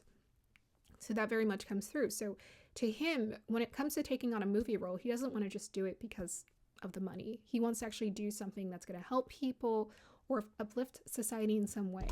He also says he doesn't want to do love scenes, which I thought was really interesting. So this is his way of maintaining purity. So he's very selective, very Virgo energy coming through, very selective about the things that he wants to do, wants to keep his intentions pure and sincere because of that conviction. And he has that energy of spirituality connected, a spiritual essence connected to him, where that helps to align him with what he does in this world. And I think that's incredible. Whenever I find people who, like, they became famous, but they didn't choose fame, I think that's incredible, because it's so tempting, when you get those offers. He was able to resist that. And I find that with Virgos, that is a common theme. Like, they are able to resist. They can, if they want to access it or activate it. They can resist temptation very well. And this is also part of what Gandhi taught. So Mahatma Gandhi, I call him the global activist. Born to a temperamental local government official father and a devout religious mother, Gandhi went on to become a lawyer, during which he experienced discrimination that led him to becoming a political activist. So while he was studying in South Africa, he experienced discrimination and for his Indian culture and what he looked like, and so that motivated him to become an activist. He led large-scale nonviolent campaigns against the British. This led to independence from the British rule in 1947. He was assassinated in 1958. So I hope I wrote that date wrong. I don't know if he was assassinated in 48. Because I could have sworn he was assassinated right after. His religious beliefs were rooted in Islam, Christianity, Hindu religions. He believed in self-purification and service. He was known to be principled, temperamental, stubborn, demanding, autocratic, fraternal, and intelligent. So there are reasons why his personality was so intense. It wasn't the Virgo energy. Virgo energy is not quite that intense there. Sometimes it just depends on where it's sitting. Actually, no, it was probably his Mars and Jupiter and Aries that was kind of making him that intense. He had a Mars first house. But yeah, he was known to be quite temperamental and just particular. He had his followers, he built ashrams, and he would have his followers, I think he had some sort of practice where they would sleep naked next to beautiful women and try not to fall into temptation. So yeah, big references there. So that Virgo energy, again, is just, it's giving off this energy of service. What can I do? How can I help the world? And how can I be useful in this world? But he was also known to be intelligent, as a Mercurian energy or sign would be. He was known to be intelligent, educated. The lawyer energy is definitely the Libra he had in his chart, though. Okay, moving on to Barbara Walters. Barbara Walters is the intelligent pioneer. Barbara Walters was born in Boston, Massachusetts, to her father, an ambitious entertainment impresario, booking agent, and her mother. Her father's job was financially unstable and increased the unhappiness with her mother. Barbara moved around a lot, attended a couple of private schools, and pursued her degree later on. She became a pioneering woman journalist. Her father was a charismatic nightclub owner. Her family experienced extreme privilege and financial hardship. She met celebrities at a young age. Her father attempted to overdose at one point because of failure of his business. And because of this, Barbara, in her 20s, became the main breadwinner for a period of time for her family, including her younger sister. She started as a writer and producer with her degree in English, then became a reporter for NBC as the first female co-host in 1974. She has interviewed the most famous and well-known people from all around the world. She has received 12 Emmys. And at one point, she founded and created The View, which is a popular show even till today. She married multiple times, I think 3 times, and she's described as being competitive, relentless, and this led to her sacrificing her personal life for success. She had a daughter, and they didn't have a really close bond or relationship because it looked like she was busy working. So this is a really obvious case of compensation here. So Barbara's father was a charismatic entrepreneur. She has the sun in Virgo in the first house. So her father was an entrepreneur. You know, that Virgo energy also gives this energy of success. So she's neither the hermit nor the maiden. But she was definitely ambitious with that Virgo energy. She wanted to create a successful life out, and she was very consistent. She was willing to do anything it took to create a successful career. And I think this was a result of compensating for the lack of success that her father was able to create. But she was incredibly competitive as a result. I think one of her competition was Diane Sawyer. So she passed away, I think, was it a year ago? She passed away not too long ago. Lived a long life, you know, grew up in the culture, was well known. I think Oprah Winfrey, she was like a mentor or someone that Oprah Winfrey looked up to because she was the first anchor woman, and Oprah also became an anchor woman soon after. So yeah, she was the intelligent pioneer. She used Virgo energies about that intellect, intelligence. She was able to figure out how to pioneer, and the perfectionism definitely played out in her image. It played out in her career, and that's where it played out. So I think that's a very externalized expression of it, but it happens all the time. And another thing is that what people criticized about her is that she was relentless when it came to interviews. She would be probing. She would ask really challenging questions, and some people are just like, is that appropriate to ask, or is that crossing other people's boundaries? And yeah, she was willing to cross people's boundaries to get the ratings, honestly. Or it was also a power play for her as well, right? So I wrote here, one uses charisma to dominate or manipulate others into becoming their refined. Well, yeah, the sun is a dominating force, and she dominated her career. And with that first house sun, she dominated straight into pioneering her career and getting recognition. But she also had a conjunction with Mars, and we'll talk about that later. There's a reason why I'm like, this is not just Virgo energy coming through here.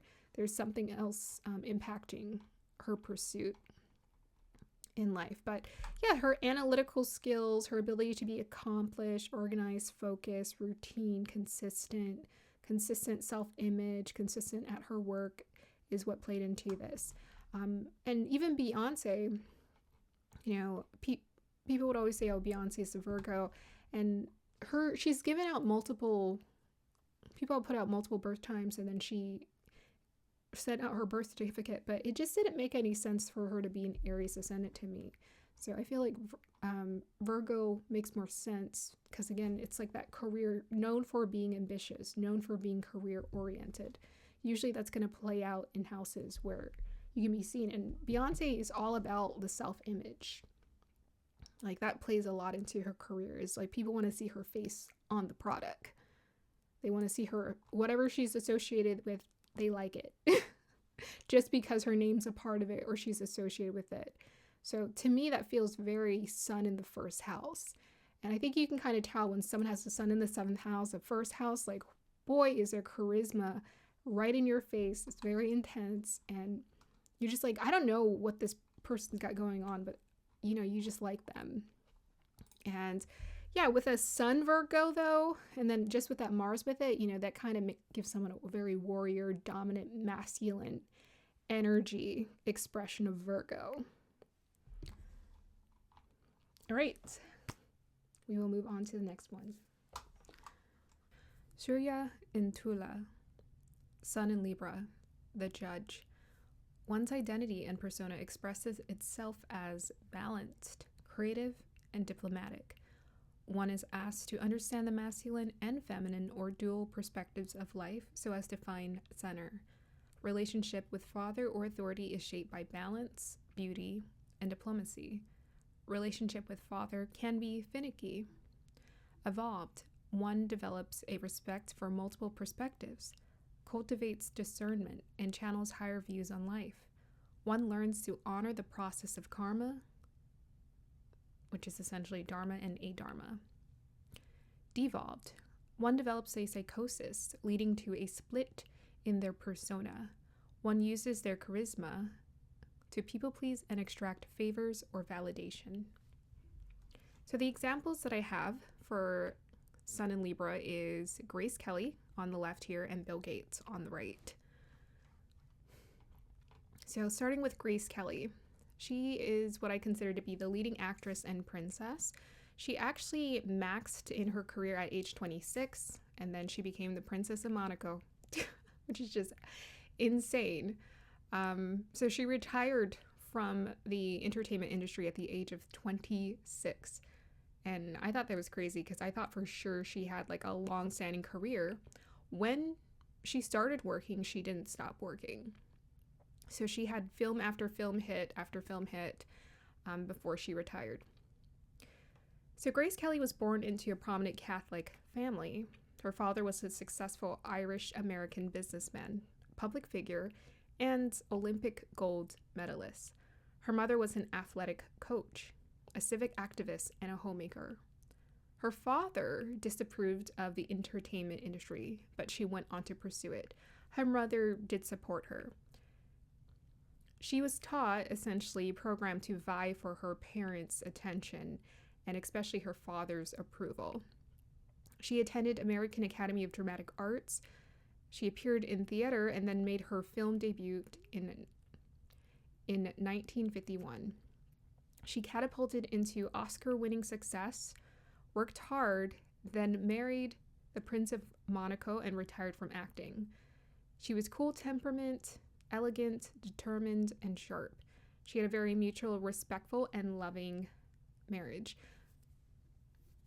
So let's break this down. Starting from her childhood, her parents had exceptionally high expectations. Her and her siblings were vying for her parents' attention. So it was all about who can achieve the most, be the most excellent. Whoever can be the most excellent gets mommy and daddy's attention. That's what she was taught. So I don't think it's by accident that she ended up marrying a prince. I think that was the height of status to her family. So, and it was a way for her to achieve the ultimate approval from them. With Libra energy, this is air energy. It's very diplomatic. Grace Kelly has a son in the first house, so her father was a public figure along with being a businessman. And air signs are very good at being managers or business people because they know how to set their emotions aside to focus on the task at hand. That's her father. And an achiever with that Olympic gold medalist. And her mother also pushed her to earn, to work really hard as well. But that's why she didn't choose any school. She chose the American Academy of Dramatic Arts, of all things. And when she did perform, when she was in films, she had such a potent presence. And with that Venusian energy, she had this energy of like attraction and beauty. Both of her parents played a significant role. You know, her mother was just as active in the community. Her mother played an active role in the community. And so there's this understanding that men and women both work. Men and women have the ability to accomplish things. It wasn't like, oh, you know, men are the only ones accomplishing things. But that Libra energy gives you a sense of men and women, masculine and feminine, has an expression in this world. She is well known for her elegance and her beauty, her iconic fashion. So again, that Libra Venusian energy connection. As far as her personality went, she seemed actually quite shy. And people thought maybe she was a bit standoffish or snobby, but she was just shy and, you know, it felt a little awkward when it came to flirting. But when she did choose her husband intentionally at the age of 26, it was the Prince of Monaco. And they stayed together until her death. She died in a car crash, you know, after she had had 3 kids, been in a mutually respectful partnership. Her partner was actually supportive of her creative endeavors. He actually wanted her to continue with acting if she wanted to, but she took being a princess so seriously that that's what she wanted to focus on. She didn't want to, you know, she wanted to be excellent at what she could do, so she didn't want to half it, and she decided to dedicate her whole self to being a princess. She founded certain charities. She helped to celebrate culture and arts in Monaco, and helped to increase that cultured, artistic energy in Monaco. So very much a sun in Libra, very perfect for that. But yeah, I haven't seen any of her movies. I've seen clips of her, and I mean, it's just, she has such a potent presence with that sun in the first house. It's no shock that she catapulted into Oscar-winning success. And I think she actually did it through a movie called The Country Girl, something like that. And her agent, or the people she was working with, told her not to take it. And she threatened that she was going to quit if they didn't let her take on the role. She took on the role and she won an Academy Award for it. So that's pretty amazing. So here we have the digital businessman, Bill Gates. Born in Seattle, Washington, to a lawyer father and a devoted philanthropist and active board member mother, Bill was given the same affluence and education. His father was calm and predictable. His mother was ambitious. They both exposed him to adult conversations, provided financial support for private schools, and Harvard. His mother introduced him to people in the business and the computer world. At times, she found him frustrating because he was quite sarcastic and rebellious. Bill became a businessman and a philanthropist, best known for co-founding Microsoft in 1975 with Paul Allen. He revolutionized the microcomputer industry, became a millionaire, co-founded Bill and Melinda Gates Foundation to improve global quality of life, tackling disease, poverty, and education. People describe him as driven, intensely intelligent, competitive, abrasive in his younger years, demanding, having a dry humor, insatiable learner, humble, committed, and calculative. His ex-wife, Melinda French Gates, she would schedule his life. And I heard that she scheduled his life according to 5-minute increments, which just sounds insane. They divorced after a long marriage, and it was said that he was unfaithful and there's some sort of infidelity, and she didn't agree with his social circle associations. He was associated with Epstein and Jeff Bezos. I think she wasn't crazy about his friend associations. So once again, we have this Libra energy where you have that exposure. One has an exposure to the masculine and feminine duality of life. His mother was very successful. She was ambitious. As was his father. So they were a match. They were equals. So this sun in Libra definitely brings up this energy of like, we are equals. But in Grace Kelly's case, with that sun in the first house, perhaps her father played more of a dominant role and she was a daughter. That tends to be the case for, I think, all kids, but definitely daughters have that polarity with the fathers. Sons have that polarity with that mother. So this balanced Libra energy, air energy is all about consciousness, and air signs can have these ingenious insights, as Bill was able to do. He really got into computer programming, and with that Libra energy, most of his success, or I would say all of his success, was due to partnership. So he co-founded Microsoft with Paul Allen. That was a partnership.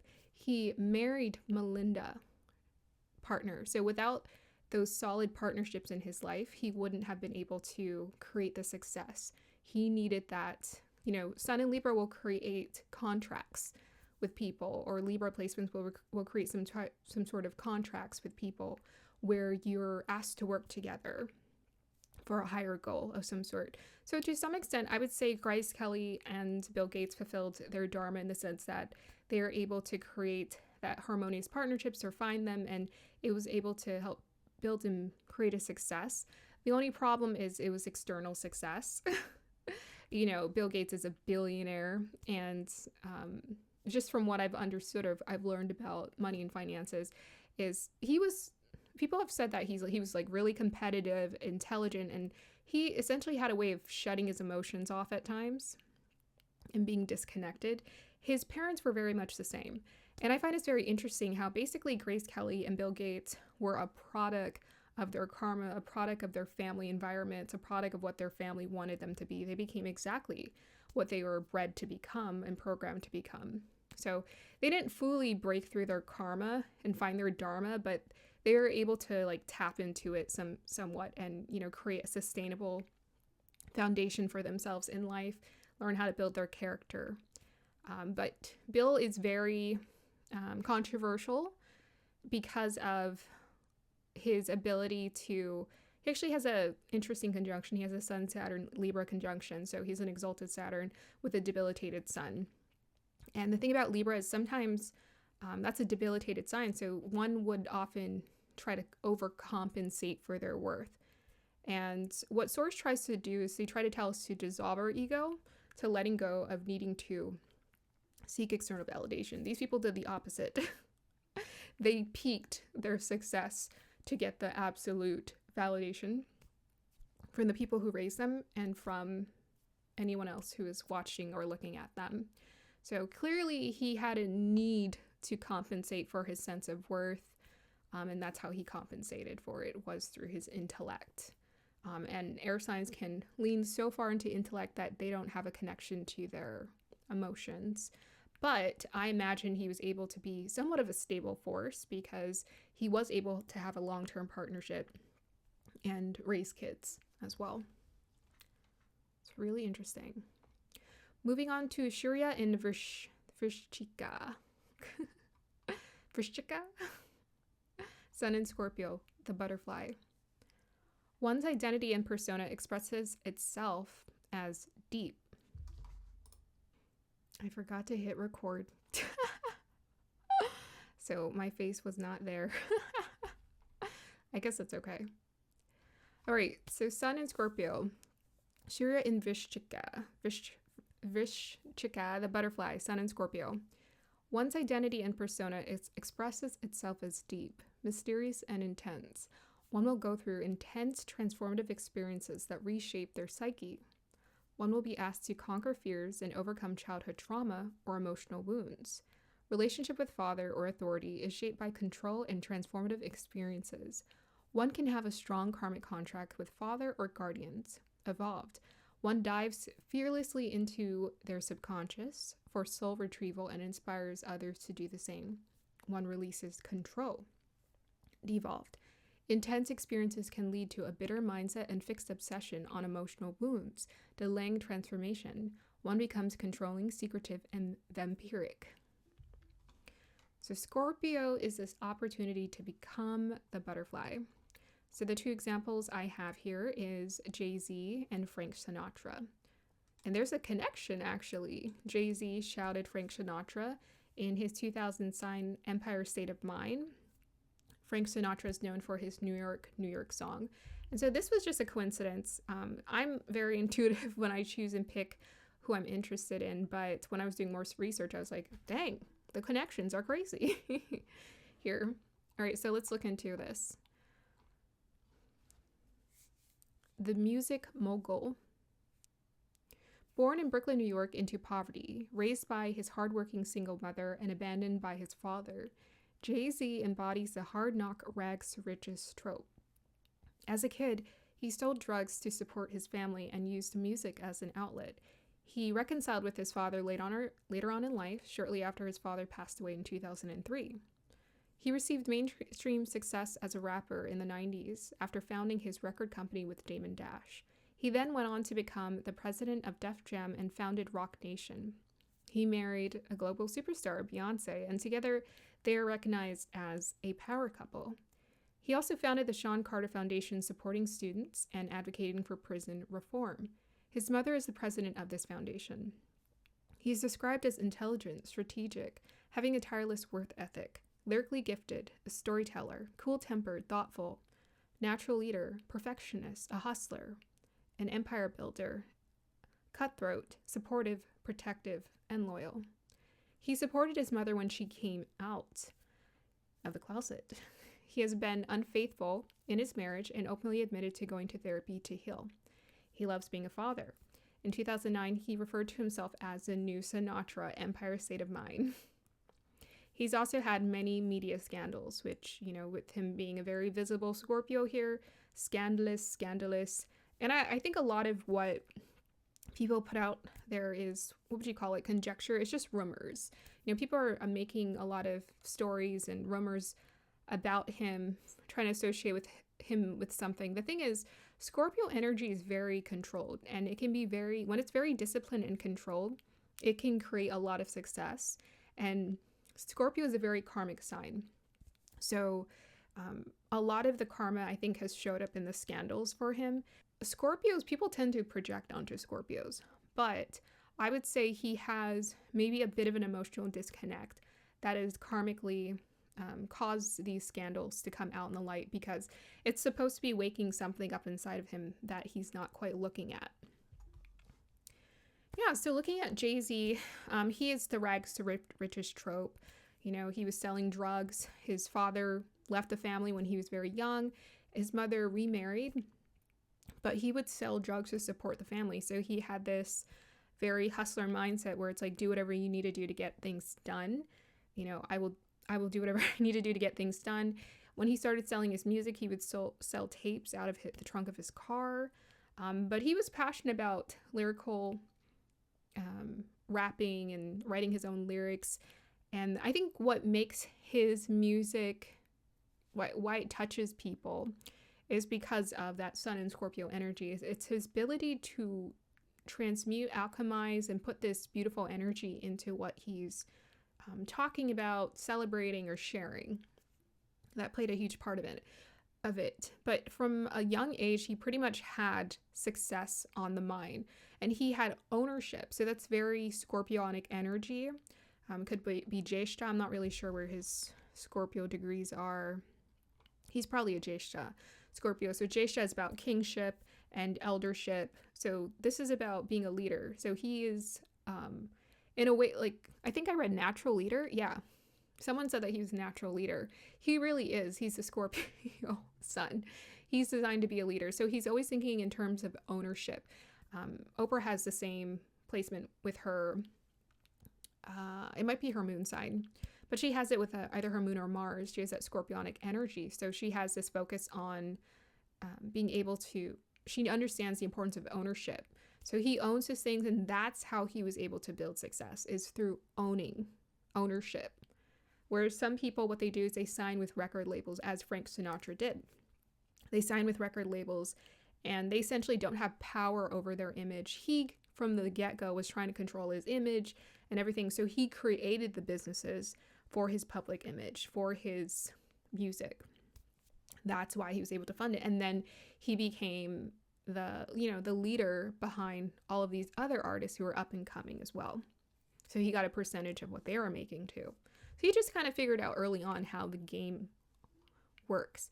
He also chose, I noticed with these sun and water signs, both him and Frank Sinatra had this in common. They both chose really attractive women. So Frank Sinatra was married to Mia Farrow, and then another one who was like super famous, absolutely beautiful. Was it Vivian? No, not Vivian Leigh. It was someone else who was very famous. But he liked beautiful women. And the thing is, beautiful women liked him. These Sun and Scorpio, men in particular, attract very beautiful women. I think that's very interesting, isn't it? But yeah, they attracted very beautiful women, even if they weren't like super beautiful themselves, but they had a magnetism about them. But not only that, they were attracted to very beautiful women. They wanted the most beautiful women, just out of this world. Yeah, there's something about that. They found some sense of comfort in that. So that was part of his success story, was choosing someone with that same ambitious mindset that was important for him. Yeah, so he made the mother the president of his foundation. So that was important for, he tries to help. He supports his sisters. He didn't say that, but his sisters admitted that he supports them financially. So he's definitely supporting people financially that I'm sure a lot of us don't know about, but he's an owner. So he has to pay his employees. So yeah, he positioned himself to be like a provider in that sense. But yeah, I think it's just absolutely incredible. The butterfly energy comes through so strongly, but it was pretty apparent from early on that his ambitious mindset is what put him on the straight and narrow, and probably kept him very sober in experiences, because he wasn't willing to risk success and building his empire for like reckless things. So I'm sure he tried to control a lot of things. I think there's a lot of speculation out there as far as how people think he lives this life. I don't think 75%, 80% of it is true. honestly, because he's a workaholic. Workaholics don't have time to mess around. They're just like about their money. Okay. They're about their empire. So they're just thinking about how to make their business efficient. They don't have time to think about other things. With that Sun and Scorpio energy, he's very connected, protected of his family. He's been protective of Beyonce. I've never heard him say anything about Beyonce publicly. I'm saying, I'm sure they've had their moments, but I've just never heard him say anything about her publicly. She was the same way. She's like, I'm not going to speak about you publicly because, you know, this is personal. So he's very quiet about that. He doesn't talk about anybody. A lot of people talk bad about him, but we hardly hear him talk bad about anybody because he's about being a leader or a role model in some sense. People look up to him, so he never wants to put out that energy. And people say he's very cool-tempered. Very cool-tempered. Yeah, so in that sense, that allows him to be very strategic about who he pairs himself with and how he lives in life. He loves being a father with that Sun and Scorpio energy. So as far as emotional attachments go, he becomes very attached to the people he's around and establishes loyalty with them. All right. Frank Sinatra, the iconic performer. Born to Italian immigrants in Hoboken, New Jersey, his mother was politically active, dominant figure who supported his ambitions. His father was a reserved and quiet man who worked as a boxer and a fireman. Frank had a deeper connection with his mother. His mother was driven, energetic, had a powerful personality, and she had connections to the local Democratic Party. She worked as a midwife, as well as she ran an illegal abortion service, and she worked as a chocolate dipper. It's a very interesting mix of jobs, right? His father also ran a saloon during the Prohibition. So immediately you kind of get this rebellious energy coming through both of his parents. Definitely his mother sounded very progressive for her time, and as well as his father. And it seemed like they're expressing this more rebellious way of living and existing. I also forgot to mention that Jay-Z was very close to his mother because, you know, she was the main supporter in his life. With that scorpionic energy that created some sort of, you know, karmic situation.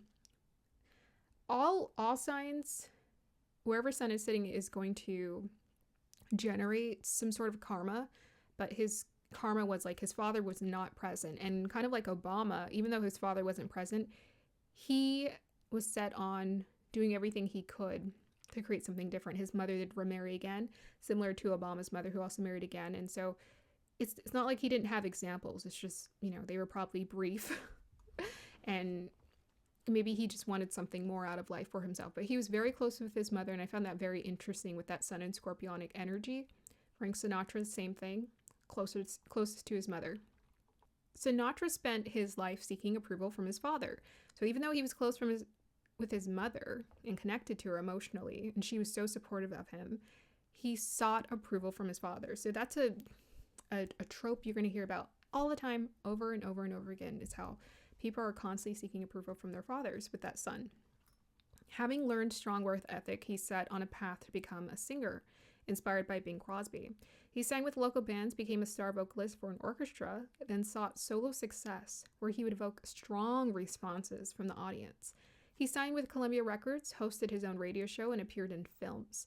After winning an Oscar in his 30s, his career picked up again. He signed with Capitol Records, released classic albums. Then he became a shareholder of Sands Hotel in LV, Las Vegas. Then he joined the Rat Pack. He is described as being deeply emotional, gentle, codependent, intensely loving, warm, kind, and vulnerable. He was a devoted father, fiercely loyal, protective, a generous patriarch, temperamental, highly sensitive, impatient, and needy and controlling. He was married 4 times. That's who he married. He married Ava Gardner and Mia Farrow, like some of the most beautiful women in Hollywood here. And what was interesting is he actually remained friends with his ex.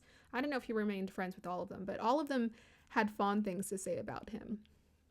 So yeah, with that scorpionic energy, the thing is, if we don't dissolve that karma and dissolve that ego, Here we become controlling. So his controlling nature showed up in partnerships.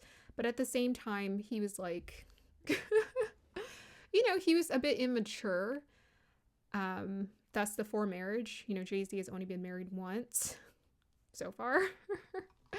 So he had those 4 marriages, and I think Mia Farrow, who did that Rosemary's Baby dark movie, when she was doing that, he told her she should quit it, otherwise he was going to divorce her. And when she chose to do it, he showed up on set and gave her the divorce papers. So a bit just very passionate, impulsive, temperamental.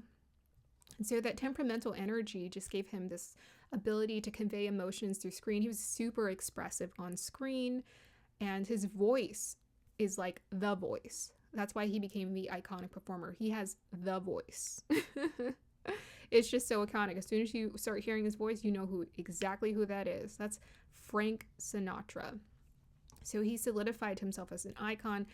I watched like Singing in the Rain that he's done. And I've watched some other things he's done. And I'm like, this guy is just top-notch, A-list performer. Just very well-versed, very skilled. Jay-Z shared that with him too. He was very skilled at what he was able to do. So that scorpionic energy, I think, gives deep focus, ability to really focus and target on something that one's wanting to work on to build, to build something, build a legacy, build an empire, build success from it. And he became a shareholder. So it looks like he found other ways to build his wealth. There was a time his career slowed down, but he revamped it. That's a scorpionic energy. They have this ability to just constantly reinvent themselves. And Jay-Z is also a good example of that, right? He was the rapper, and then he became more of a prominent owner, and then he became a prominent, person in the Black community.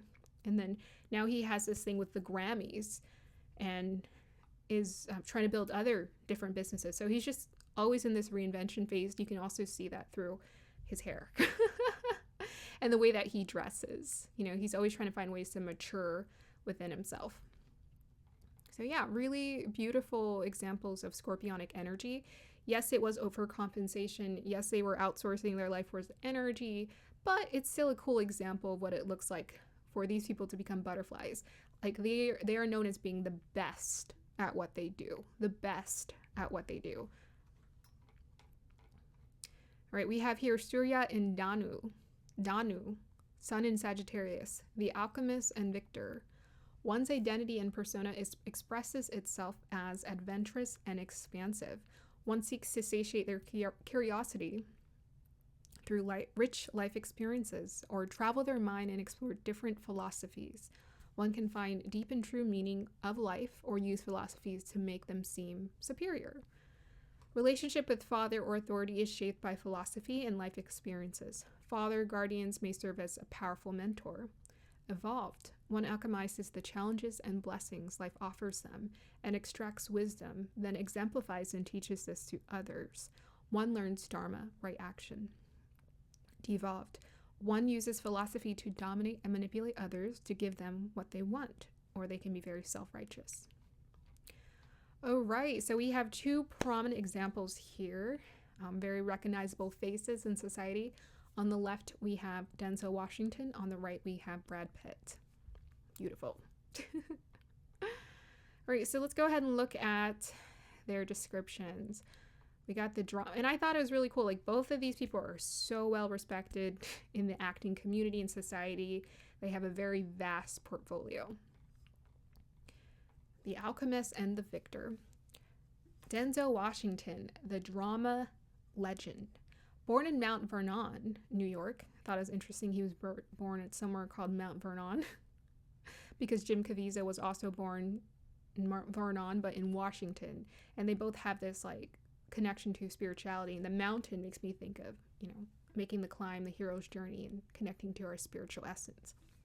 So born in Mount Vernon, New York, to a Pentecostal minister father and a mother who owned beauty shops, Denzel was afforded the opportunity to go to boarding school at 14 after his parents' divorce. Camps and boarding school kept him out of trouble. His father was kind, spiritual, grounded country boy. His mother was a successful Harlem city girl. He related to her go-getter approach. He originally majored in journalism but discovered his passion for acting in a summer theater production. He considered joining the military, but after an encounter with a psychic at his mother's barbershop, he committed to acting. So the psychic had told him, I see you becoming like this famous actor or something like that. And at that time he was thinking, I don't know what I'm going to do with my life. I might join the military. And then he decided to pursue acting. He then studied at the American Conservatory Theater in San Francisco. He debuted in 1981 in his first film. He won his first Academy Award in 1989, then his second in 2001. Having done Broadway and films, he is known for being the greatest of all time. He's described as highly respected, principled, masterful, humble, kind, originally authentic, dedicated, having a powerful screen presence, a devoted husband and father, loving, faithful, a mentor, and a role model. He has a spiritual foundation, which he always says is what helped to create the success for him.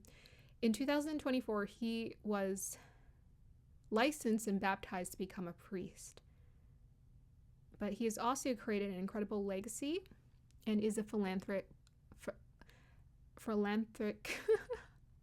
philanthropic ordained minister. So I think before he was baptized to become a priest, he was an ordained minister. And he would, use that to give back in ways. And yeah, I've just always, since I was a kid, and my dad reminds me of Denzel Washington. Some of the movie roles he'd be playing, I'm like, that is just like my dad. My dad sounds just like that.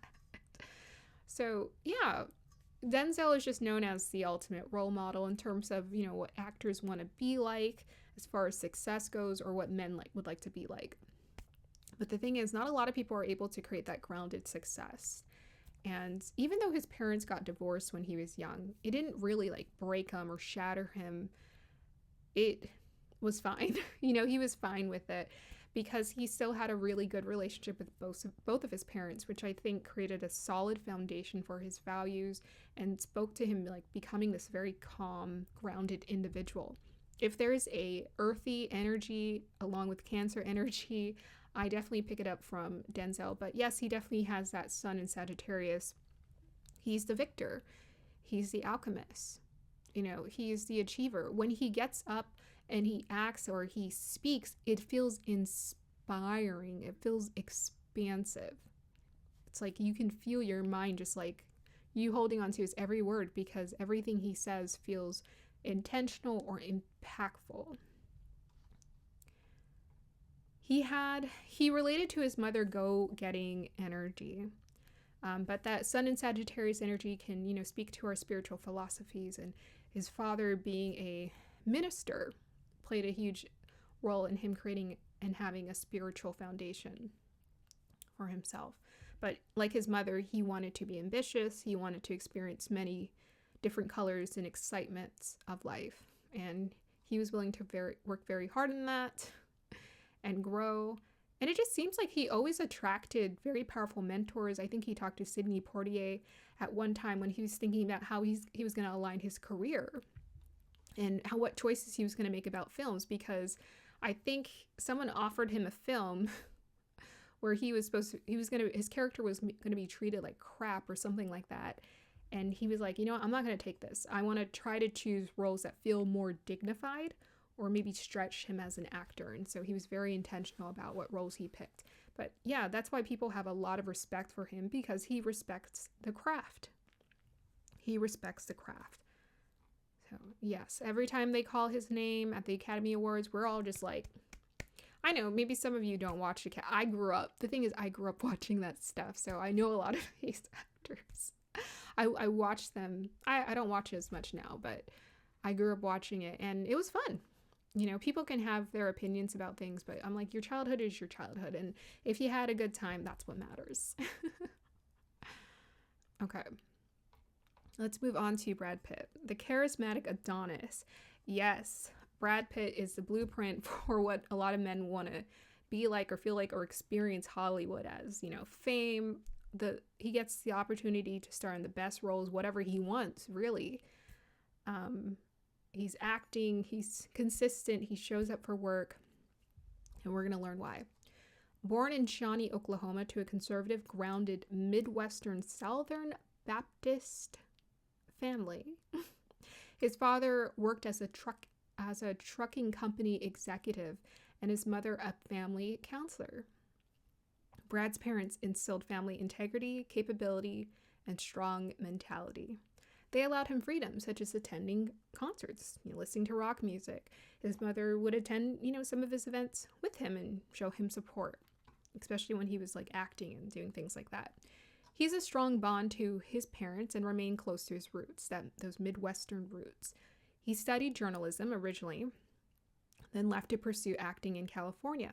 He had his breakout role in 1991 in Thelma Louise as a charming, what they like to call it, a charming scoundrel.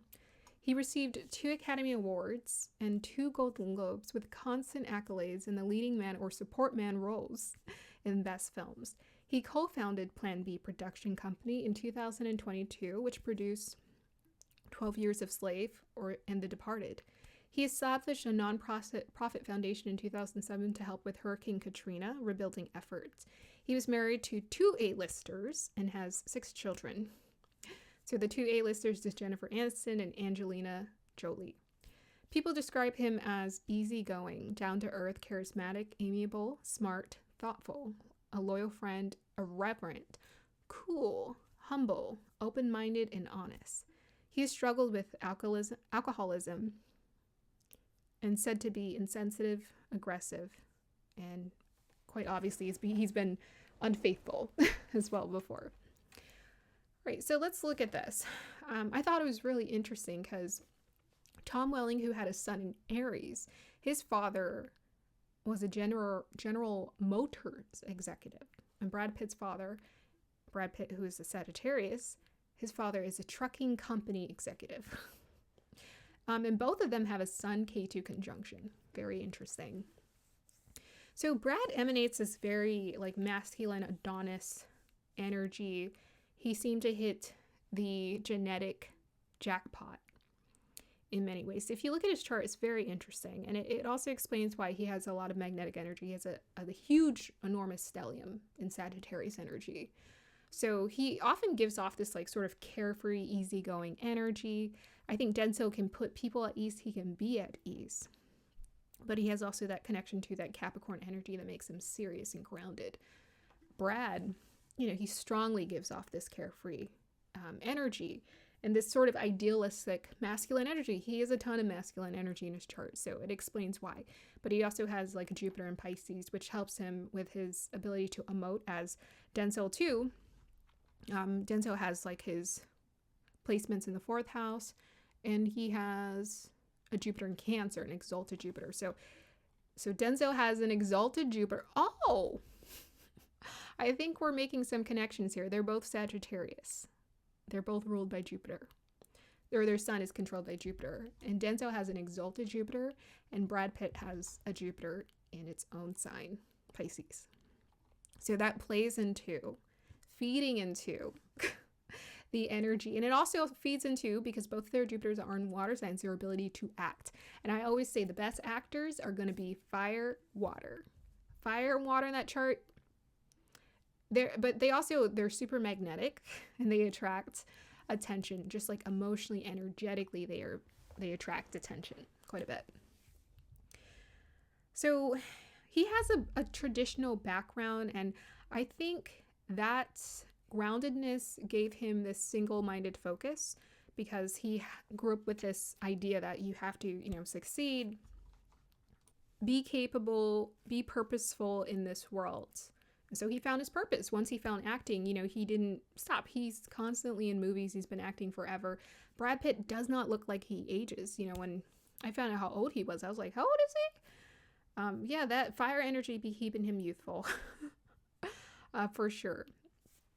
He just doesn't seem like he ages. But both him and Denzel are both very charismatic. Fire signs always give off this energy of being able to express their personality quite well. And that's actually what makes them attractive, is their authentic personality that comes through. People want to actually feel that essence because they were born with that. They were born with that, and that was a part of them that was nurtured, and they learned how to really express that. That's what people are looking at when they find stars, you know, that person who has that it factor. But with that Sagittarius energy, he also seemed to have, you know, Sagittarius is his energy of alchemy. And so he had that struggle with like insecurity and just massive fame coming his way. Like, who can take that on? But he liked it. You know, he dated a lot of A-listers. He was married to only 2, but he dated a lot of different A-listers. So, you know, a lot of people were attracted to him, Gwyneth Paltrow being one of them, and enjoyed. And a lot of people have positive things to say about him. But his marriage was particularly difficult and controversial in the media and as far as scandals and what's been showing up. But it seems like he's been on this role to like forgiveness and, you know, finding a way to put things together. He's going through that Sagittarius arc right now, where he's like really learning how to build that. And I think that often happens. The thing is, what I've learned from studying these 35 biographical backgrounds is that things don't happen by accident. They happen due to choices and the forks in the road. And so when we choose not to really work on our root issues, it will be brought up. You know, things will be uprooted for us. But, you know, unlike Denzel, who chose to be faithful, consistent, steady work ethic, and he likes to be very grounded, you know, just kind of, he likes to go to work, but then he focuses on going home and, you know, spending that time with his family and his wife. Whereas I think, you know, Brad Pitt, he's very popular, right? Everyone's pulling at his energy, and maybe sometimes he wants to just have fun and he doesn't want to say no. And then maybe sometimes he's just a workaholic too, and he hasn't given himself that time to work on the other stuff too. So that fire energy can create a lot of instability in people's lives. And it all depends on how they handle it. You know, obviously alcohol, any form of drugs is not an answer. Denzel said when he went to boarding school, he felt like that really reshaped him from early on, gave him solid values, a solid foundation, but he also credits his spiritual foundation for his success. So I haven't heard Brad Pitt talk about his spiritual foundation. I'm just saying, had he had a stronger foundation rooted in something deeper, then he maybe could have avoided some of those tricky experiences in life. And it's kind of a cautionary tale of what we cannot work on. But as you can see, he's worked on ownership, you know, and being generous with that Sagittarius energy. I think he doesn't really give off this energy of teacher to me as a Sagittarius, but some people just can't help to look up to him. He has this aura around him just by the way that he stands. And he seems to just be very supportive and not take himself so seriously. So he lives the energy of the teacher by example to others. And I think as he's moving through this evolution in his life right now, down the road, he's going to be definitely someone that actors and more people continue to look to. They're already looking to him, but more people are going to look to him for help and guidance. So considering the amount of fame and attraction and magnetism, and just like media frenzy that he's attracted and received in life, I think he's tried to handle it to the best of his abilities. He's the charismatic Adonis. Moving on to Surya in Makara. Surya in Makara. Sun in Capricorn, the successor. One's identity and persona expresses itself as patient and ambitious. One orients themselves towards assisting with or leading large contributions. One seeks to be purposeful and resourceful. One has the opportunity to find meaning and fulfillment. Relationship with father or authority is shaped by commitment and contribution. One unlocks the Dharma and authentic power, living a fulfilling life, and teaches others to do the same. Evolved. Devolved. One makes external power, status, and money the main motivation for life. One uses others to climb up the ladder of success, and others use them to do the same. I would also like to add on that Capricorn energy definitely gives that matriarch, patriarch energy in essence. So this person can become a resource to their family, a huge resource to their family. So the two examples we have here is Martin Luther King Jr. and Oprah Winfrey. Starting with Martin Luther King. Born in Atlanta and also noted, let's see, 15 years. Okay, so Martin Luther King has 2 degrees Capricorn and Oprah is 15. Martin Luther King, the civil leader. Born in Atlanta, Georgia, in a middle-class family of Baptist ministers, his mother, an educated first lady of the church who played organ and led the choir, and father, a strong, courageous, dynamic, deeply committed minister and role model. Martin Luther King grew up in a warm, loving, stable home. He was determined to make his parents proud. He attended Morehouse College at 15 and later received a PhD in systematic theology. In 1955, he rose to prominence after the Montgomery bus boycott. So this is the Rosa Parks incident. He gave his I Have a Dream speech in 1963 and led a nonviolent protest. He continued to lead campaigns until he was assassinated in 1968. People describe him as persistent, determined, courageous, self-sacrificing, deeply hopeful leader, a bridge builder, inspirational, and community-oriented. He believed in traditional marital roles and had extramarital affairs. Okay, so let's take a look at this. So he has another famous person who had a deeply religious background. And both of his parents were united in the church. So he had this aura and energy, or this sense of responsibility in life, to understand that his choices had certain consequences. And it looked like from early on his parents were building him up to be successful, but he was highly intelligent here. So he started attending college at the age of 15. He later received his PhD. So he had the endurance to study, to stay focused, and to study. When I looked up what systematic theology was, it was essentially a religious study of Christianity of some sort. You got to look into it, but I didn't know that that's what systematic theology is. So Martin Luther King, I mean, he's known for his legacy. He's known for his speeches. He is known for his demeanor, his presence, and he also, he died young. So people iconized him because he did die young. But he was very much inspired by his father. He felt like his father was very courageous and strong. So he wanted to exemplify that too with that Capricorn energy. I don't know, I'm saying 10. But Capricorn is about building strength. All the earth signs are about building solid foundations and strength.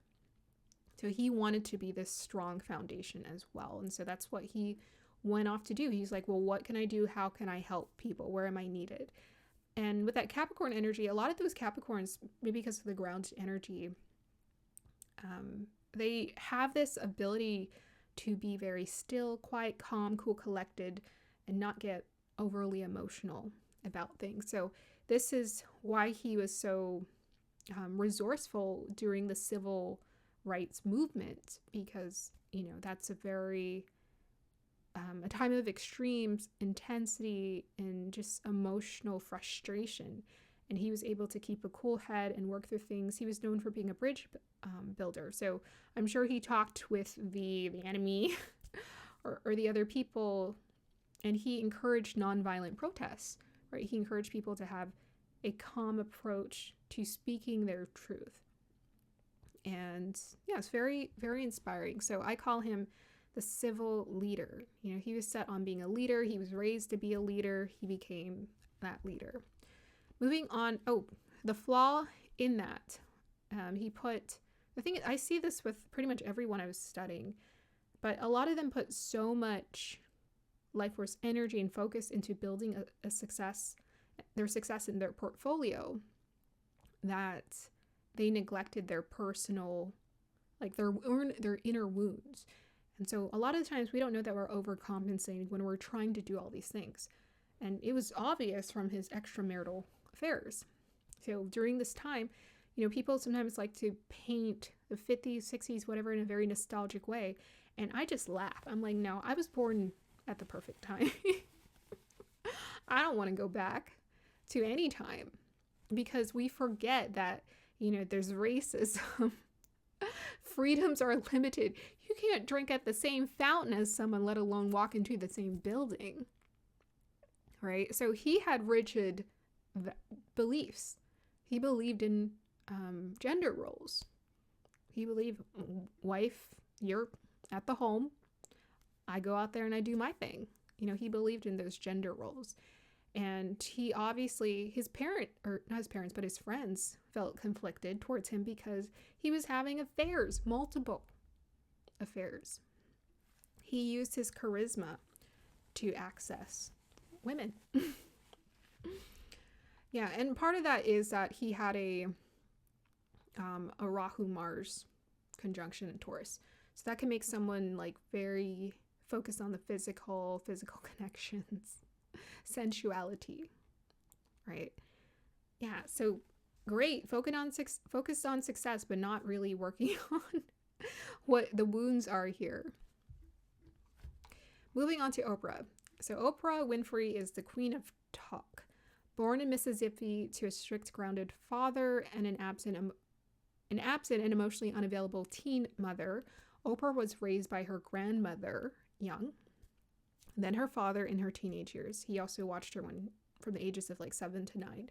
Her father, Vernon, instilled her with values. So I thought that was interesting that Denzel Washington was born in Mount Vernon, and her father was Vernon. And guess what? Her father taught her those values, instilled her with values, support, responsibility, care, and helped create a turning point in her life. Oprah faced poverty early on, then through her father refocused on education, earning a scholarship to TSU, then later co-anchoring the news in Baltimore and co-hosting a local show, People Are Talking. She then stepped into entrepreneurship. In 1986, she launched her syndicate talk show that became a cultural phenomenon thanks to her empathy and personal and deeply connected interview style. The show lasted 25 seasons. During her fame, her mother re-entered into her life. Oprah came to accept that her mother is how she was. Oprah is described as being genuinely empathetic, a leader, a supporter of talent, generous, honest, trustworthy. She's accused of exploiting others for ratings, being out of touch and materialistic. Though social, she has a tight, close social circle. All right, let's get into the Queen of Talk. So from early on, her mother was just emotionally disconnected. Oprah has a moon in Scorpio, which is considered to be debilitated there. So she had an emotionally absent, unavailable mother who had her in her teen years. Her parents had a one-time thing together, and thus she was born. So she was given over to her grandmother, who was old-fashioned but loving. Her grandmother, I remember, had hopes for her to become a really good maid for a really good white family. And, Oprah was like, Grandma, I'm not going to tell you this, but I have bigger ambitions than that. During her teenage years when she was with her father, this really reshaped her values, and she felt like it saved her. I think at one point she became pregnant, and then she lost the baby. And her father, he put a lot of pressure on her to just make sure she was focused on her education and studies, and this helped her to redirect. And she felt like she needed that redirection from her father to get things under control, because, going through those ups and downs, being molested, having her mother was like in unstable connections, her mother neglect leading to her being molested. She needed someone who was like a solid force, and she felt like her father was that, and for that she credits him, and I think she's called him her hero before, which I didn't know that, but yeah. I honestly have not really heard Oprah talked about her father, so I was like, oh, she mentioned him a couple of times, but I didn't really know anything. But as far as the practical goals and success in life, I think because her father shaped that, she felt like, oh, okay, if I can focus on doing well in life, I will be okay. You know, if I can focus on my studies, my education, and providing for myself, I will be okay. But she did grow up in poverty, and that's just crazy. Very rags to riches. But from early on, it was apparent, you know, she was gifted. She had this voice. And she became one of the first maybe Black women co-anchors on TV. Honestly, Barbara Walters was one of her heroes. And she credits Barbara Walters for that. So with that Capricorn energy of the successor, she obviously sought to create and seek success in her life. Once she had a taste of it, she was like, I know how to do this. I can do this. You know, she decided to become an owner in her show. And because she became an owner in her show, that's how she was able to create the financial success. She had ownership of that show. And she was also stable throughout different experiences. And something I always loved about Oprah is how she supported other people. You know, even if they're controversial people like Dr. Oz, or who's the other one who, Dr. Phil, Dr. Oz, Dr. Phil. You know, she supported a lot of these people's careers, and till this day she still does the same thing. Yet at the same time, were they the best people to prop on a pedestal? I think one's success speaks to itself. Sometimes you start to learn about who someone is and what they really think, and you're like, whoa, I don't know if I want to support this. But I really love that Oprah wanted other people to be successful. She wasn't trying to grab or be greedy. The thing is, she became a money magnet. She became very financially savvy. She became very business savvy, an entrepreneurial businesswoman savvy. So she figured it out. And once she attracted that success through her own charisma, she was able to continuously capitalize on it. Smart. And I think a lot of her success is just due to the fact that she positioned herself as an owner. And she was consistent, you know, showing up to work. Definitely was a workaholic. She had 2 knee surgeries. So that to me tells me that working too hard, probably working too hard. Okay. So yeah, I think that's all I have to say about Capricorn energy. As far as Dharma goes, both Martin Luther King and Oprah Winfrey made such a huge impact on society. They created like waves, tsunamis in the culture. So they definitely made an impact in society. I really enjoyed when Oprah focused more on the spiritual content, but the thing is, she's always chosen success by the end of the day. You know, putting certain reality TV shows and supporting certain people that, you know, you might think to yourself, that's kind of questionable. Why would you support that? But, you know, she knows business. And I remember when she originally set off to create the own TV show, it was supposed to be more of this pure, wholesome place, and it's not that anymore, but that was her intent behind it, for it to be this hopeful space. The thing is, it wasn't getting the ratings, and she was used to being number one with the Oprah Winfrey Show. She was used to being number one, and I'm sure she's won Emmys for that show too. She was used to being number one, so once she had a taste of success, it colored how she approached business from then on. And she chose passion projects, but she always chose business too. So that's what I will say about that. Did they access their dharma to some extent? I think by the end of the day, if you give it all up, that will speak to your true strength. Moving on to Surya and Kumbha, the humanitarian, Sun in Aquarius. One's identity and persona expresses itself as innovative, humanistic, and futuristic. This makes a collective idealist. One seeks to accomplish collective visionary goals or lead them. One is pulled to group work, and groups are drawn to them. One has the ability to receive deep insights and predict the upcoming changes in society. Relationship with father or authority is shaped by higher intelligence, detachment, communications, and mindset. This can give a karmic contract of an emotionally disconnected or detached father. Evolved, one learns how to embrace life while remaining detached and a powerful antenna to high divine knowledge. Devolved, one uses charisma to manipulate others into becoming their followers. All right, so let's talk about our first two examples here. The humanitarian, also the mindset coach, as these two examples are. We have here on the left Eckhart Tolle, and we have here on the right David Goggins, both Sun in Aquarius. Dan Millman is also a very good example. He's a February 22nd Aquarius baby there. And he wrote The Peaceful Warrior. Love that book. Love that movie. If you want to also know, like a spiritual mindset coach, that's what he was. So starting with Eckhart Tolle. Eckhart Tolle is the conscious teacher. Born in post-war Germany in 1948 to his parents, Eckhart Tolle's childhood was that of unhappiness and alienation. His parents' fighting ultimately led to their split. Struggling in school, he at one point dropped out and at the age of 15 started studying spiritual teachings in books. One by the German mystic Joseph Antoine Schriftsteller. Eckhart went on to finish school, then attend the University of London, then later enroll in Cambridge University as a graduate student. As his anxiety and depression started to peak, leading to suicidal thoughts and despair, a profound inner voice initiated his radical transformation. He went on a journey to deepen the experience.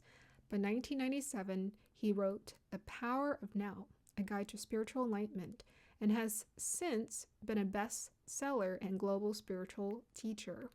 His work addresses the present moment and the nature of the ego. He continues to work as a counselor and a spiritual teacher. Before awakening, he was described as intensely intellectual, used academics to assert superiority, and was socially detached. After awakening, he is described as authentic, non-judgmental, funny, attuned, calm, and peaceful. His parents thought he was insane and irresponsible for quitting his studies to sit on park benches. And he remains with his longtime partner, Kim. So I think Kim he met around the time, maybe right before he started, right around the time he published The Power of Now. So, yeah. All right, Sun in Aquarius. So Eckhart Tolle doesn't really talk a lot about what his relationship with his parents. It basically sounded like he was making it sound generic. It's like, oh yeah, have a mom, have a dad, they're there, but emotionally disconnected in their egos. He very much focused on this like intellectual, maybe even detached perspective of what his parents were.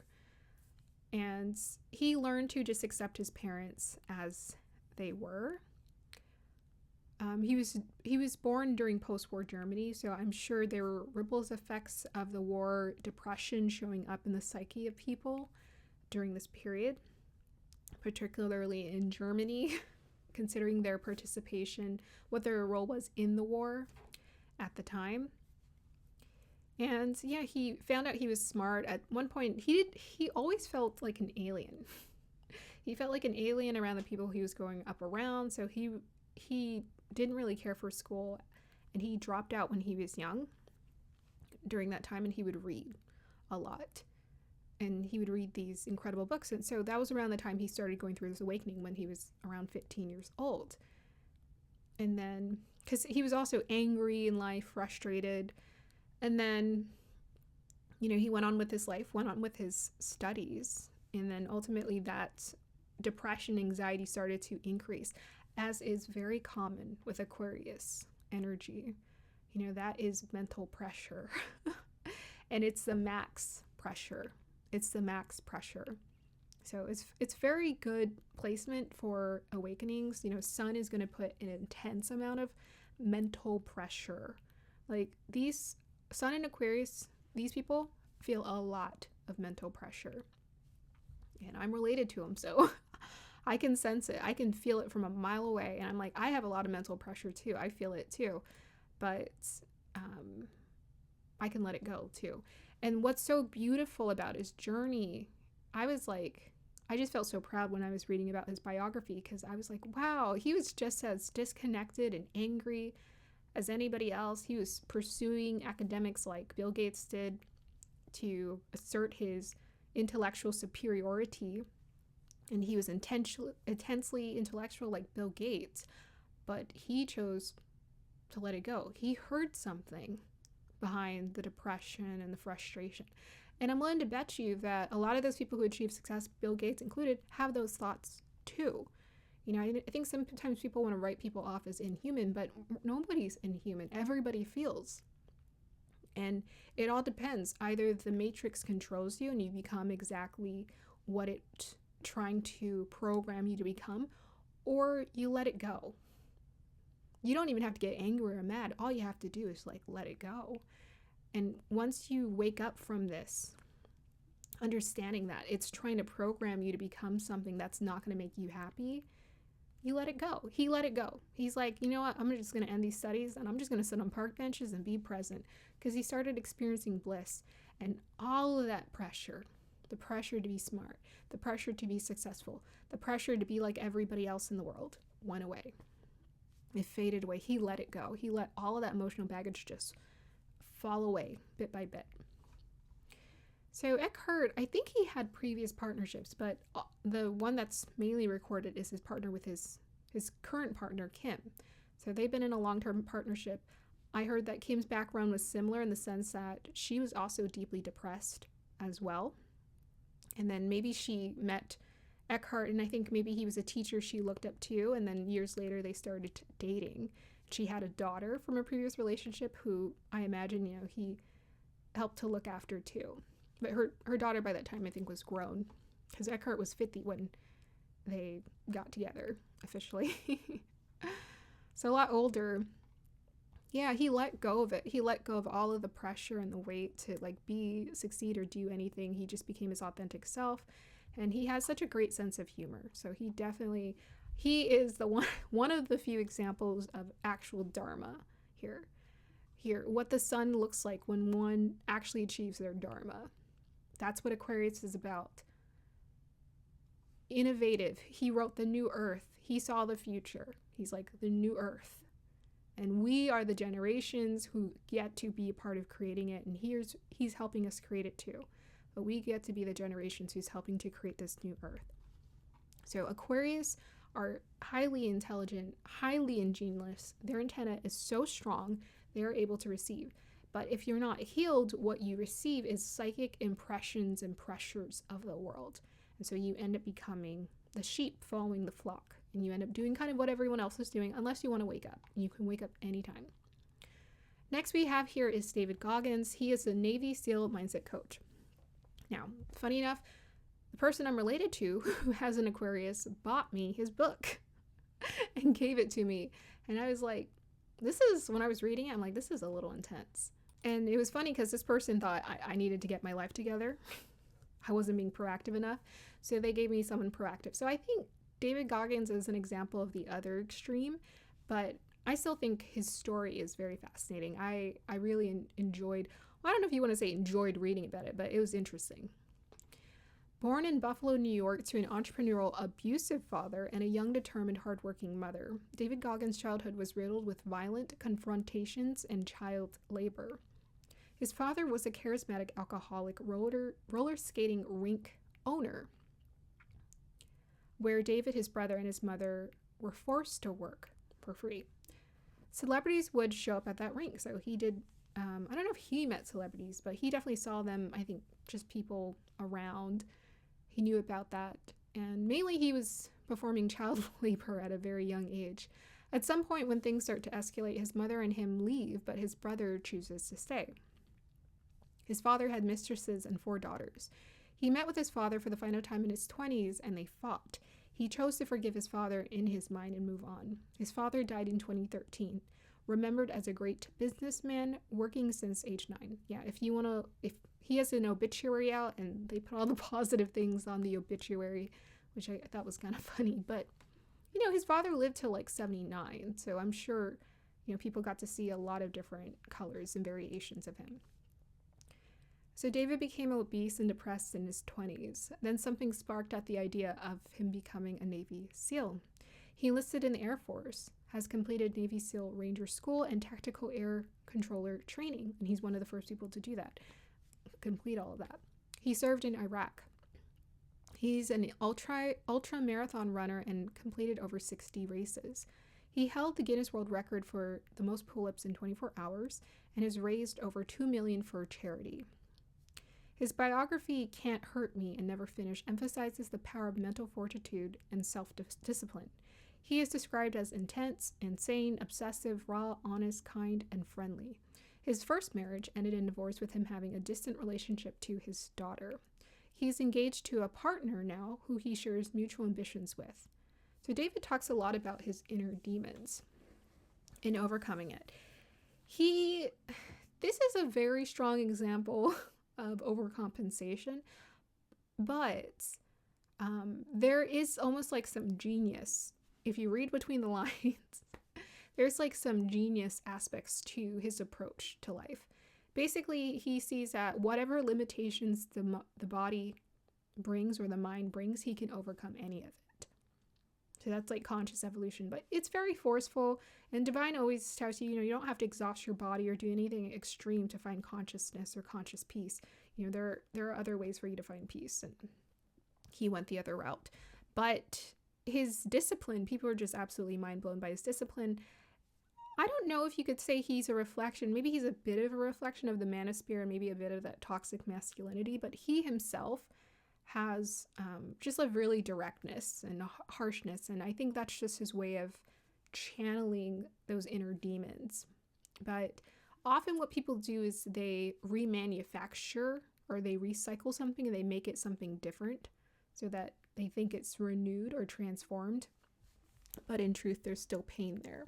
And the fact that he cusses all the time, I feel like, is an example that he hasn't quite healed everything, but he's having a taste for it. It's like a baby Aquarius. It's like, okay, you're kind of learning to use this Aquarian energy and to understand how it works. In fact, he is. Well, actually, Eckhart Tolle is a 3 degrees Aquarius and he's a 4 degrees Aquarius. I don't think that matters too much. But he's considered to be a mindset coach that other people look up to.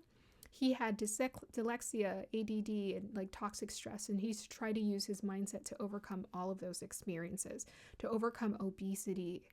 And I think he's gotten criticism about his relationship to his daughter. And the thing I will say about that is that he only had one daughter. I'm sure he was terrified to have kids, but his first wife, I think they dated in high school and then, went their separate ways. And I think her father didn't like him because he was black, part black. His father didn't like her father, his first wife father didn't like that he was black. And then she met up with him again. And then she was pregnant, basically. And so I guess they got married, and I don't think that was part of his plan because he was not happy in life. He was trying to figure himself out, but he felt that pressure, watching his father and his mother struggle. His father, provided, but his mother struggled. He wanted to make sure he helped her out. And so for the first part of his daughter's life, he was there.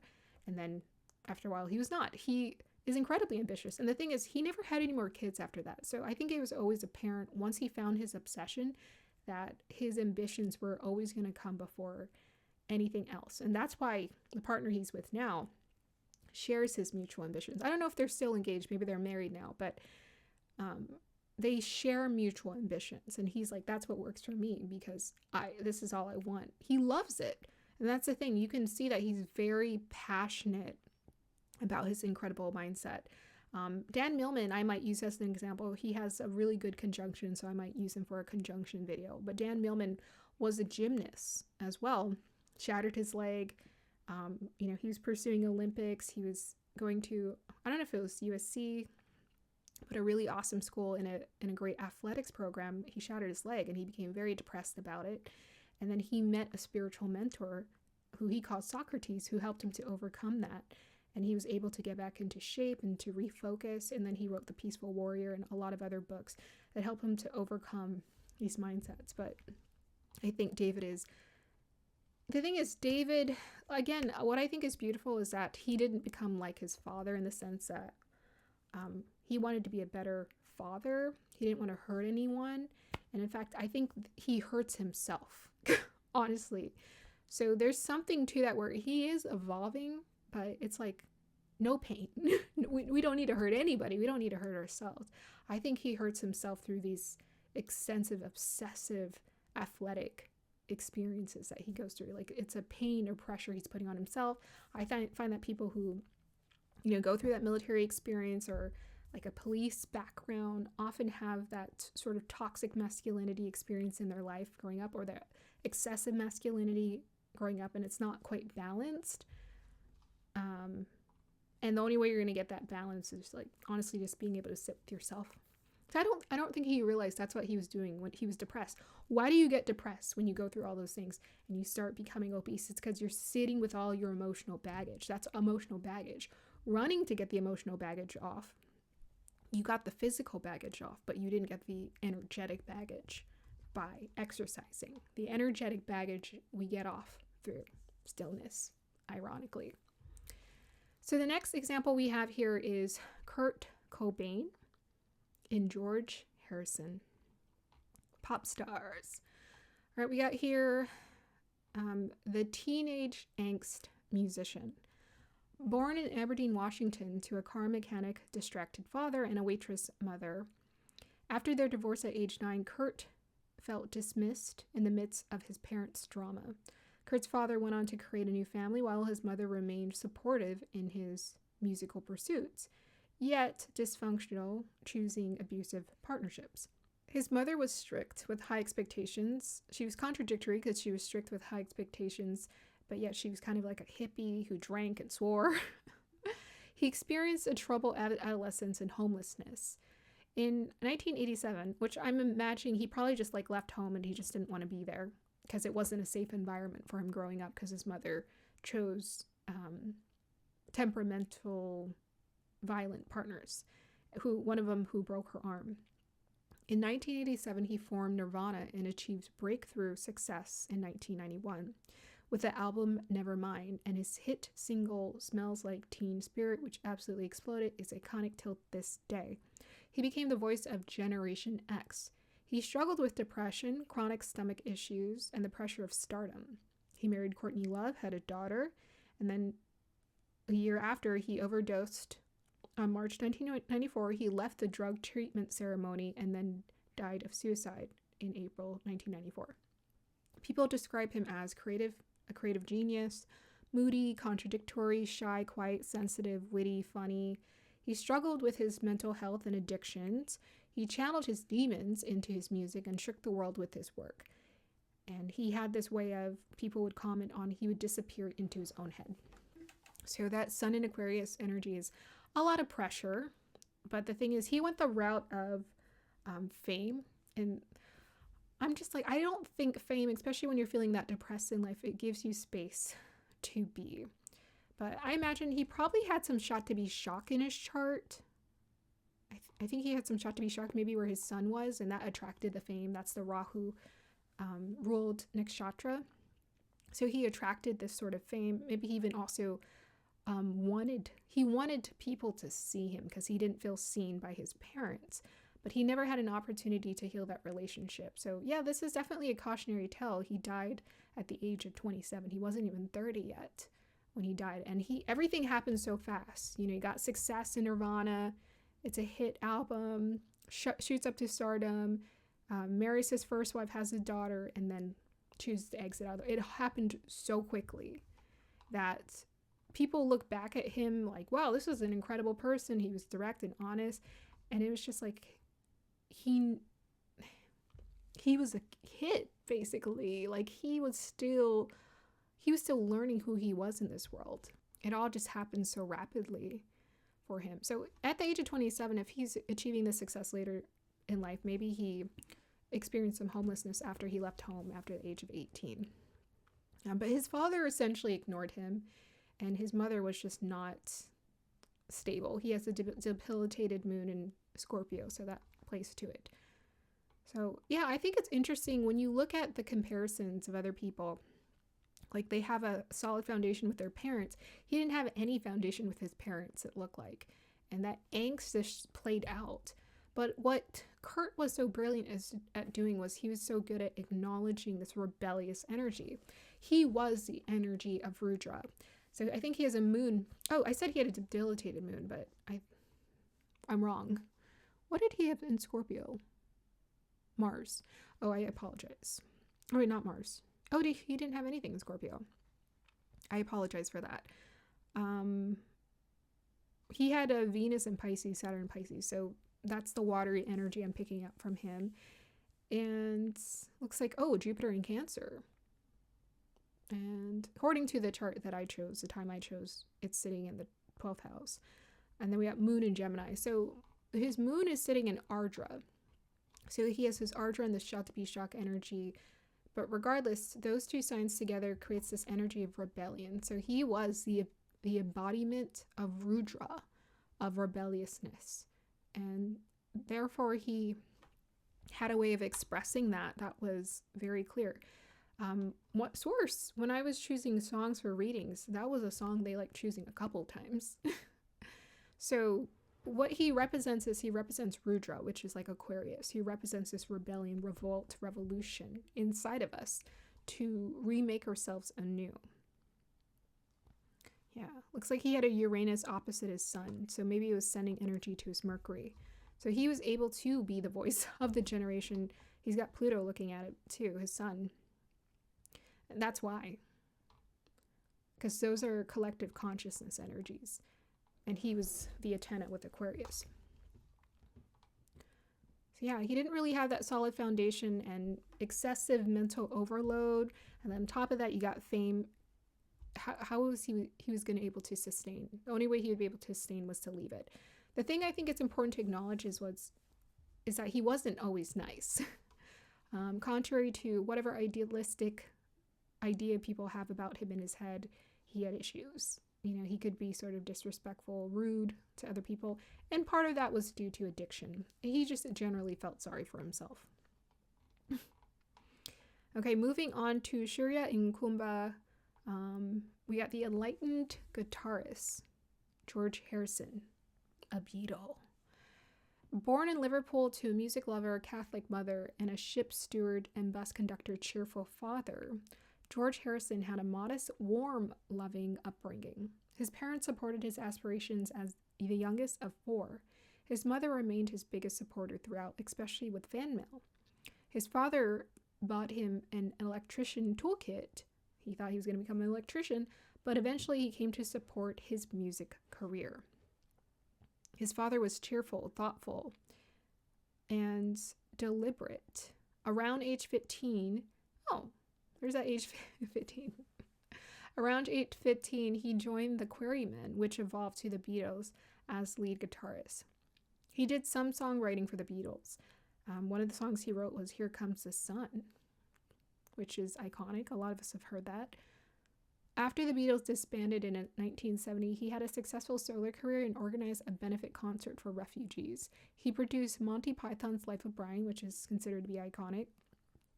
I remember a couple of guys being huge fans of that in junior high and showing that to the class. I didn't know what was going on. He battled throat cancer and later it returned. He worked on his final album, Brainwashed, with his son. He died in 2001 at age 58. His final album challenged societal conditioning because it's called Brainwashed, and if you look at it, it has a TV. It challenged societal conditioning and a call to find wisdom in the divine. He critiqued the false gods such as technology or institutions like school and media. Brainwashed, he believed that people could also be brainwashed with positivity and nature or spiritual texts. So basically reprogramming. He was a dedicated student of yoga, meditation, and Hinduism. He introduced Indian and Eastern thought or culture to the other Beatles and in general to the broader culture because it influenced his music as well. He wrote Here Comes the Sun. He was described as being quiet, witty, humble, had a deep sense of humor, and a pioneer of blending culture. So I think what helped a lot is that he was, even though he was the lead guitarist, he was a background, right? He was the musician. So he had Paul McCartney, and who was the other one who captured the audience attention? They were like the lead, more like the lead singers and doing other things. I often hear that musicians don't really want the attention. They just want to create really good music. And I think that played into his humility. So in his sense, he used that sun solar energy to dissolve his ego. What helped was, so I think George Harrison is a beautiful example of Aquarius. Like Kurt Cobain, he was involved in group work. So that group work, but he had a stronger foundation when it came to that father energy. So his life in general was more peaceful when it came to relating to others. And Kurt was also, he became famous through Nirvana, right? So both of them became famous through groups, group work, group effort, and connection. He helped to write lyrics for certain songs, and if you listen to some of his solo journey songs, like I listened to a brainwash guitar song and some other songs, he just had this peaceful, it's very hippie, right? It's just like peaceful divine child or eternal child energy coming through, where he just wanted to put out positivity into the world and help people align within themselves. He wasn't looking to seek fame or whatever. Well, I wouldn't even say that. I would say he was looking to like make an impact. At some point, his goal was just to make a good impact. And he was known for introducing the Beatles to that Eastern thought culture. So I've heard some people say, oh, well, the Beatles weren't, necessarily sincere in pursuing that pathway. But it seems like George was. Like he actually wanted to put out something beautiful into the world and like help people to align with themselves. And he clearly had access to that insight with the things that he wrote, and having dedicated his final album to helping people to unbrainwash themselves. This is something we talk about till today. Like he was creating this idea of like people were being brainwashed in institutions and in the media, and we talk about this today more openly, so we can thank him. His contribution was obviously so beautiful. Yeah, I think that's all I really have to say about him. I didn't really hear any controversial things as far as relationship dynamics went. So yeah, we'll just move forward. He overall seemed to have a really loving connections with people. Moving on to Surya in Meena, Sun in Pisces. One's identity. Surya in Meena, Sun in Pisces, the dreamer. One's identity and persona expresses itself as imaginative, mystical, and deeply compassionate. One is called to explore the kaleidoscope of life and learns to let go of judgment and embrace a masterful tapestry. Relationship with father or authority is shaped by emotional connection and spiritual or imaginative experiences. Evolved, one becomes the embodiment of God consciousness and lives in a state of surrender. One mirrors the universe back to others. Devolved, one becomes a projection of society's desires or fears and has little to no boundaries. And boundaries, I've described it as higher states of consciousness. The higher you go, you don't really need any boundaries, but you're safe and you're mentally strong. You're good to go. One can lose their soul in the cacophony of life. Okay, so I wrote that before I chose the people. I wrote all of the definitions of each zodiac sign first, and then I picked the people that I wanted to do research on. So these are the examples we have. We have here Teresa of Avila on the left. In the middle we have Albert Einstein, and on the right we have Vincent van Gogh. All Sun in Pisces. Starting with Teresa of Avila. Born in 1515, Avila, Spain, to a devout family, her father a wealthy wool merchant who also did business with the church, and her mother a pious traditional Catholic woman who loved romance novels, which I thought was funny. Just imagine someone in 1515 reading romance novels. A woman who loved romance novels, Teresa of Avila was sent to a convent school to temper her rebelliousness, fashionable, and boy-crazy ways. Boy, is that interesting. She was just like everybody else at one point. She was noted as being extroverted and a very striking beauty.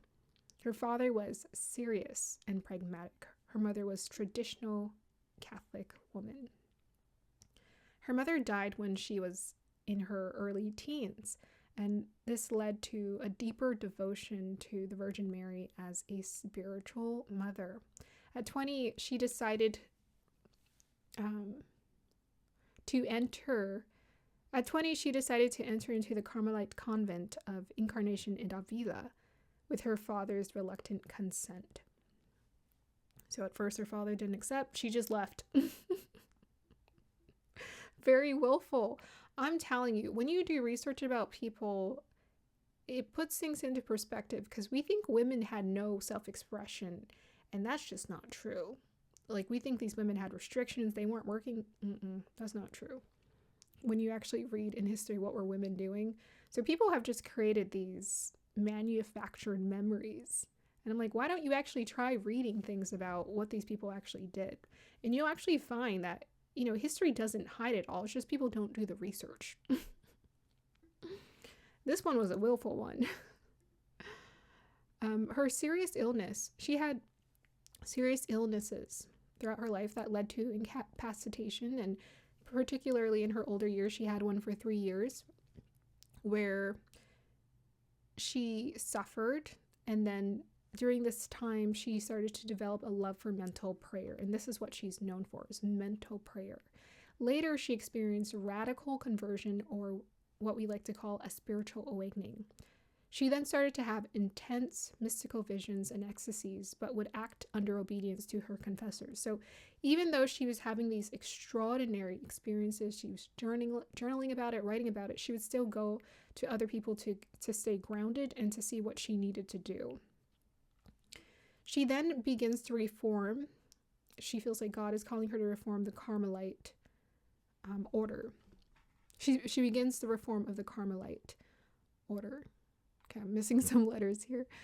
She established 17 more convents soon after that, where she refocused. So she refocused these convents on poverty, prayer, and solitude. She collaborated with St. John of the Cross. St. John of the Cross wrote The Dark Night of the Soul. She wrote The Interior Castle.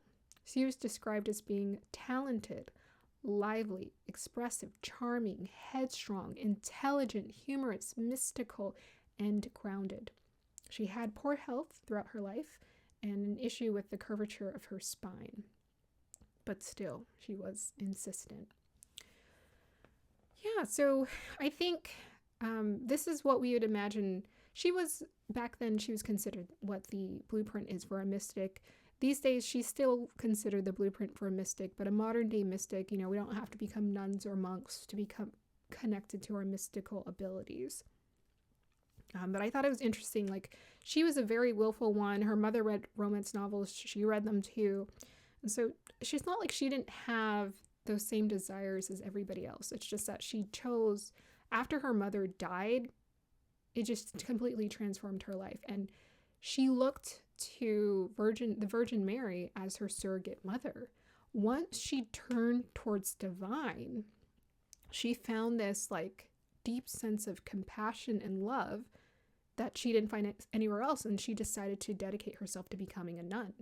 So I thought that was incredible. And honestly, for anyone who's on that path to seeking and finding alignment with Source, you will find there is no other deeply connected experience other than the divine. I mean, I can speak to that because that is my life experience too. I'm like, there's a certain kind of role you're playing with people, but there's no role to play with divine. So it's very peaceful and fulfilling experience.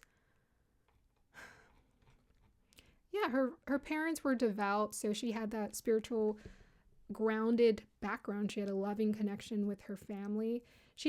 What's interesting is she's very charismatic. She was known to be very beautiful.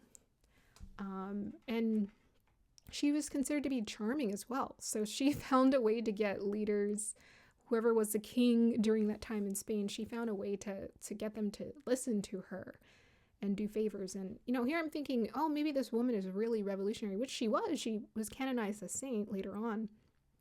But at the same time, honestly, if you look at her chart, it's not shocking that this woman was able to get things done.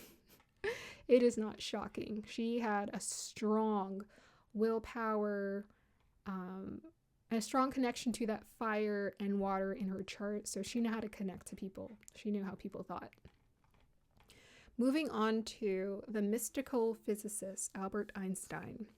Born in Ulm, Germany, to secular, modest, middle-class Jews, his father, a salesman and electric engineer and co-founder, his mother, the household manager with strong musical interests, both helped to support Albert's intellectual curiosity. Their family faced financial struggles. Concerned that Albert was quiet and slow in speech development, his mother helped to nurture him. She would have him complete complex tasks like learning to play the violin. His mother said that he was so smart, his teachers couldn't even teach him, so she tried to teach him.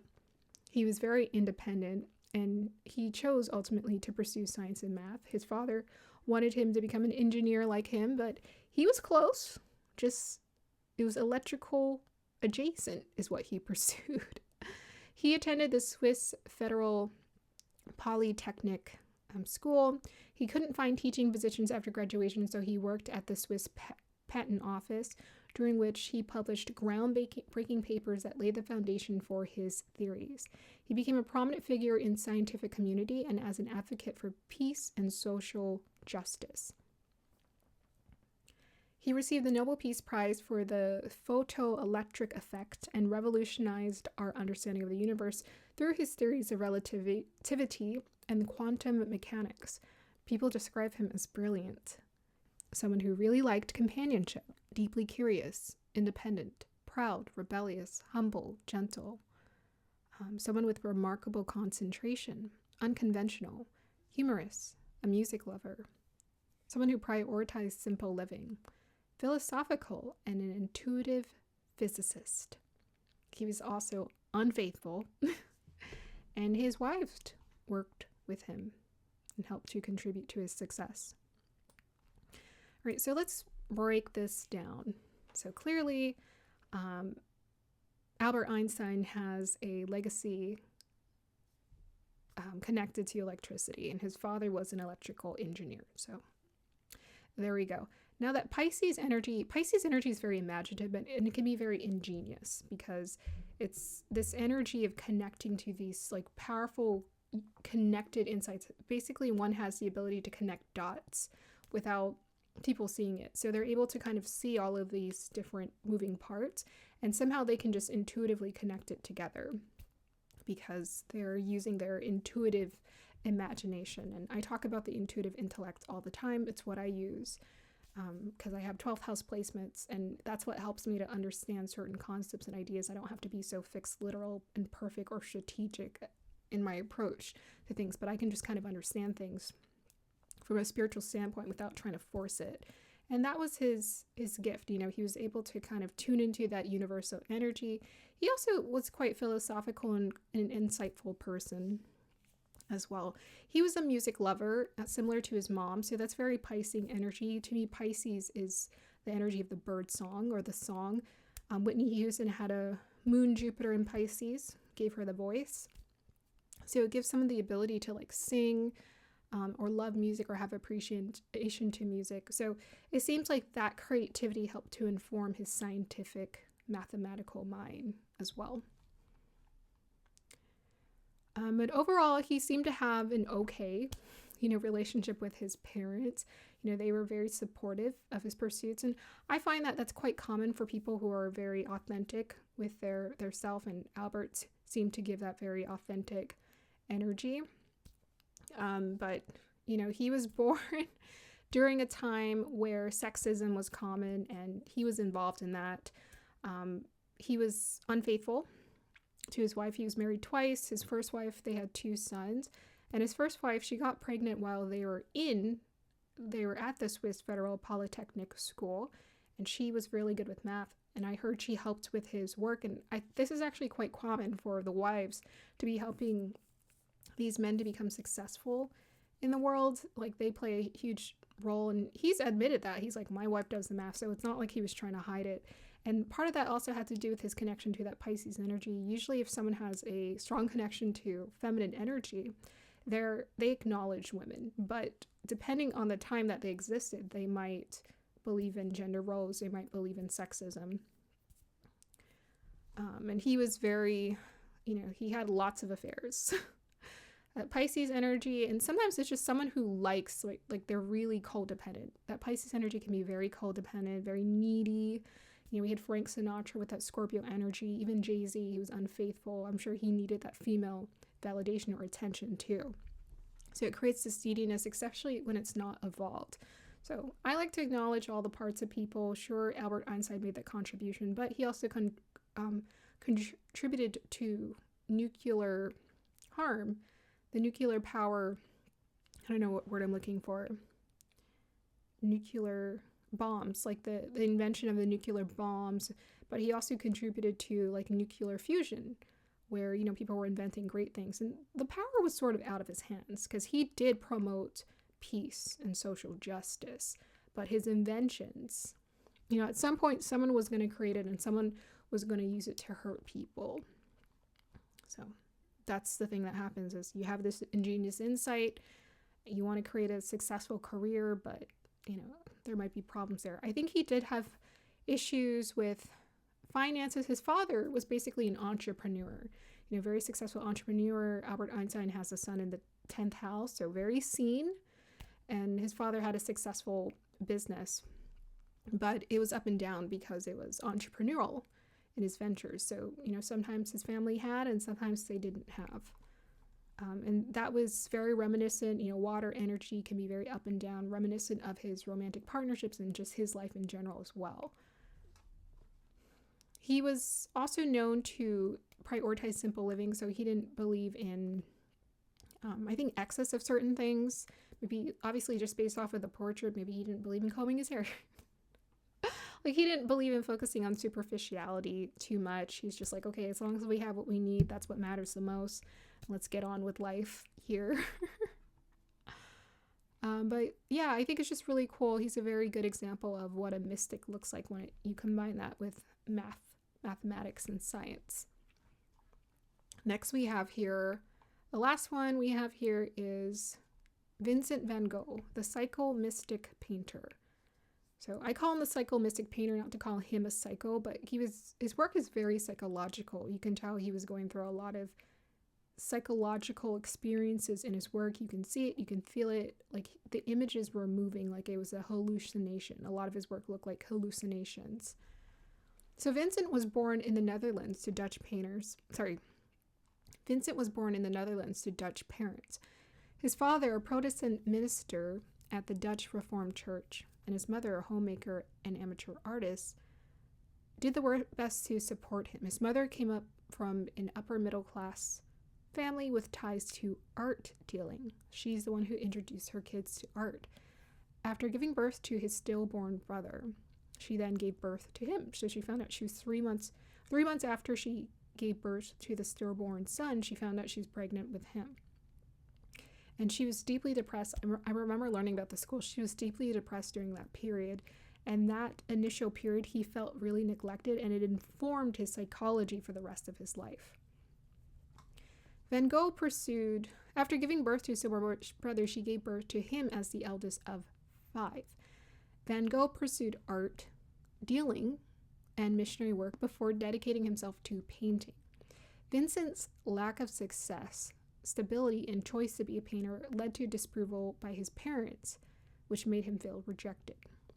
When he had to live with them for a time after experiencing failures, he found their sympathy condescending. Largely self-taught, he first focused on dark, somber scenes in peasant life, similar to his taste in women. When he moved to Paris and met artists like Paul Gauguin, is it Gauguin? I think it said Gauguin. He began to experiment with brighter colors and broader brushstrokes. This is where he created his best work. Throughout, he struggled with mental illnesses, finance, and romantic partners. He later avoided his family with the exception of his codependent relationship to his brother, Theo, who financially supported him. Stress, alcoholism, malnutrition led to psychotic episodes. He cut off his ear and spent time in psychiatric hospitals. He sold one painting while alive, and he painted thousands before the age of 37. He was passionate, moody, gentle, selfish, unfeeling. People would call him unfeeling, intensely dedicated, eccentric, difficult, and sensitive. Okay, so Vincent van Gogh passed away at the age of 37. A lot of what hindered his success was not the lack of effort on his part. It was just due to the lack of stability within him. He was a highly unstable person from the time he was a kid and onward. What some people have said is like, oh, he was abandoned by his mother. Yeah. There's like some strong karma connected there where he wasn't given that initial support, but he couldn't stop obsessing about it. Even when his family would try to support him, he felt like it was condescending.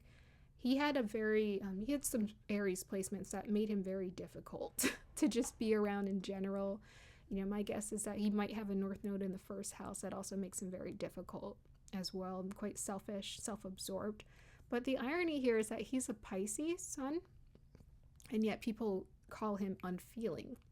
So Pisces, I find, they're on the spectrum of emotions. They can be very moody, for sure, but some of them suppress their emotions, and it's almost to an extreme extent that they don't even, they don't feel it, or it'll just show up out of nowhere, because they're just unprocessed, a lot of unprocessed baggage there. So I think in one of the nakshatras, it's Uttada Bhadrapada, they said this is like psychopaths or killers or whatever. And part of that has to do with the fact that they compartmentalize different personalities, I think. So they're one way in society, or is it Purva Bhadrapada? They're one way in society, and they're a different way in public. Or sorry, one way in public, a different way behind closed doors. But Vincent didn't hide any of his crazy, people were seeing that. It just seemed like he had this constant immaturity with him, where he just couldn't get it together. And part of that was because he kept blaming his upbringing, his family, and his childhood for his misery. He had a fixation on unavailable partners. At one time, he asked his cousin, he was persistent in asking his cousin to marry him. Then another time, I think he was with a prostitute. Then another time he was with a woman who obsessed about him, and then he wanted to be disconnected. I think he complained to his brother in a letter talking about how this woman wanted too much attention from him, and it was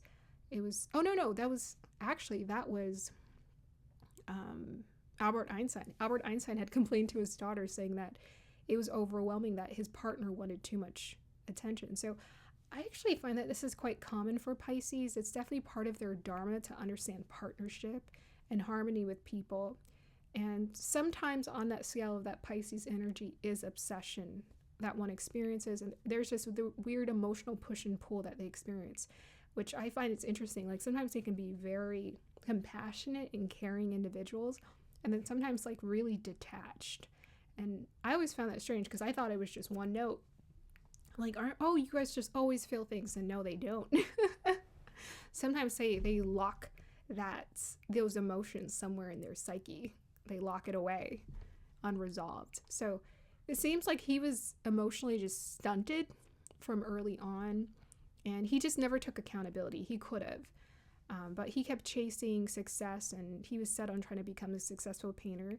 So reading his story, it wasn't shocking to me why he didn't receive or achieve that success while he was alive. He was not emotionally stable enough. And not only that, he didn't take care of himself. He put himself intentionally in stressful situations. Financially, he was all over the place. He just didn't take care of himself. He had access to financial funds from his family and his brother Theo particularly, who was willing to help him. But he kept using alcoholism to make him feel good. So he would drink a lot, and he didn't eat well. He did not take care of himself, and then he would paint obsessively at times. So he couldn't be in his body. He couldn't be in his body. It was very hard for him to ground and to exist in his body. Whereas, you have Teresa of Avila, who, had psychotic, it was like mystical episodes. And so the devolved understanding is like when we don't ground, instead of having mystical episodes, we have psychotic episodes. Because the psychological work is not being done. That means that someone is not seeking connection to the soul. Right? That's the spiritual foundation. So I find that for all the people who had spiritual foundations, they were able to move through their pain or their suffering with more grace. People who didn't have a spiritual foundation, all over the place.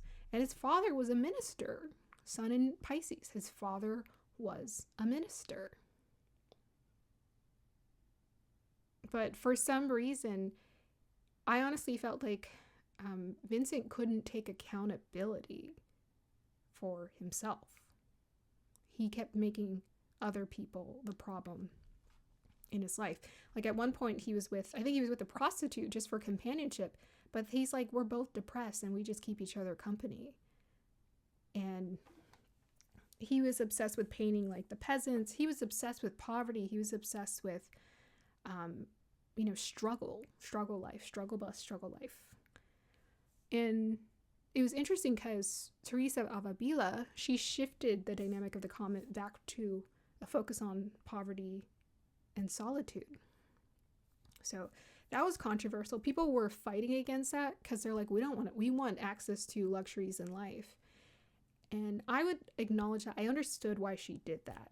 Even Mother Teresa had a very similar outlook on life. So Pisces, they have this acceptance about them where they don't see people who are poor or suffering as less than. But sometimes they can feel sorry for them, as Van Gogh did, and we will feel pity and we'll try to like take care of them and do all these things before we even take care of ourselves. And that's usually the issue in this world. It's like you have to create the foundation for yourself before you try to go out there and try to save everyone. Really, you got to live by example. And so he tried to take on responsibilities that were just not his in life. Try to take care of the pregnant prostitute. She was pregnant at the time. Trying to take care of her, even though he was struggling financially and he wasn't emotionally stable.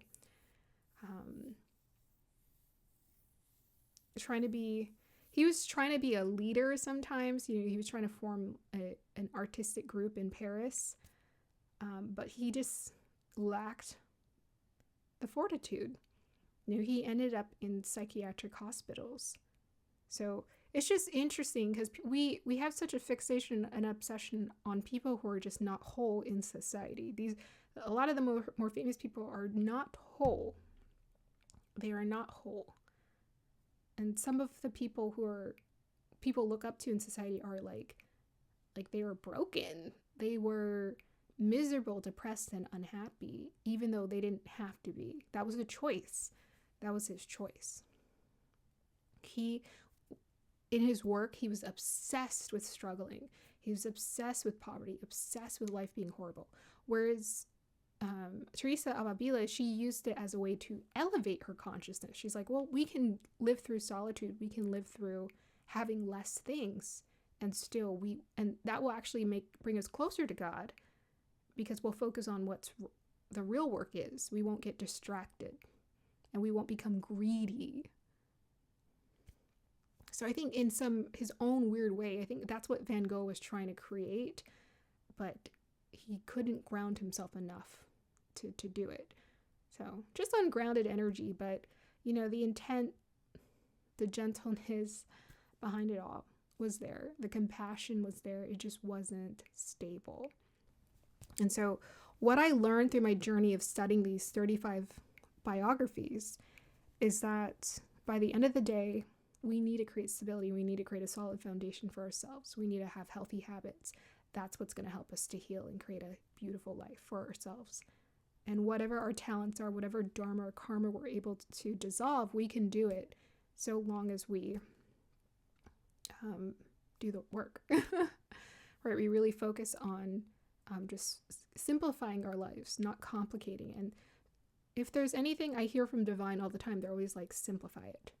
Do not try to complicate your life by taking on more responsibility and tasks than need be. Like, literally, your number one job is to take care of yourself. Okay, we're going to end it there. I hope you guys enjoyed the zodiac signs. This was really long. I was like, no ways is it going to be 3 hours, and it ended up being 3 hours. But that's because I had so much fun researching the biographies. And then next, when we do the sun and houses, I already have the biographies up, so I'm just going to use this information. And I think I'm going to get through it quicker. And then we're going to do the sun conjunctions. That's going to be fun too. All right. I hope you guys have the best day or evening whenever you're watching this. I will see you next time.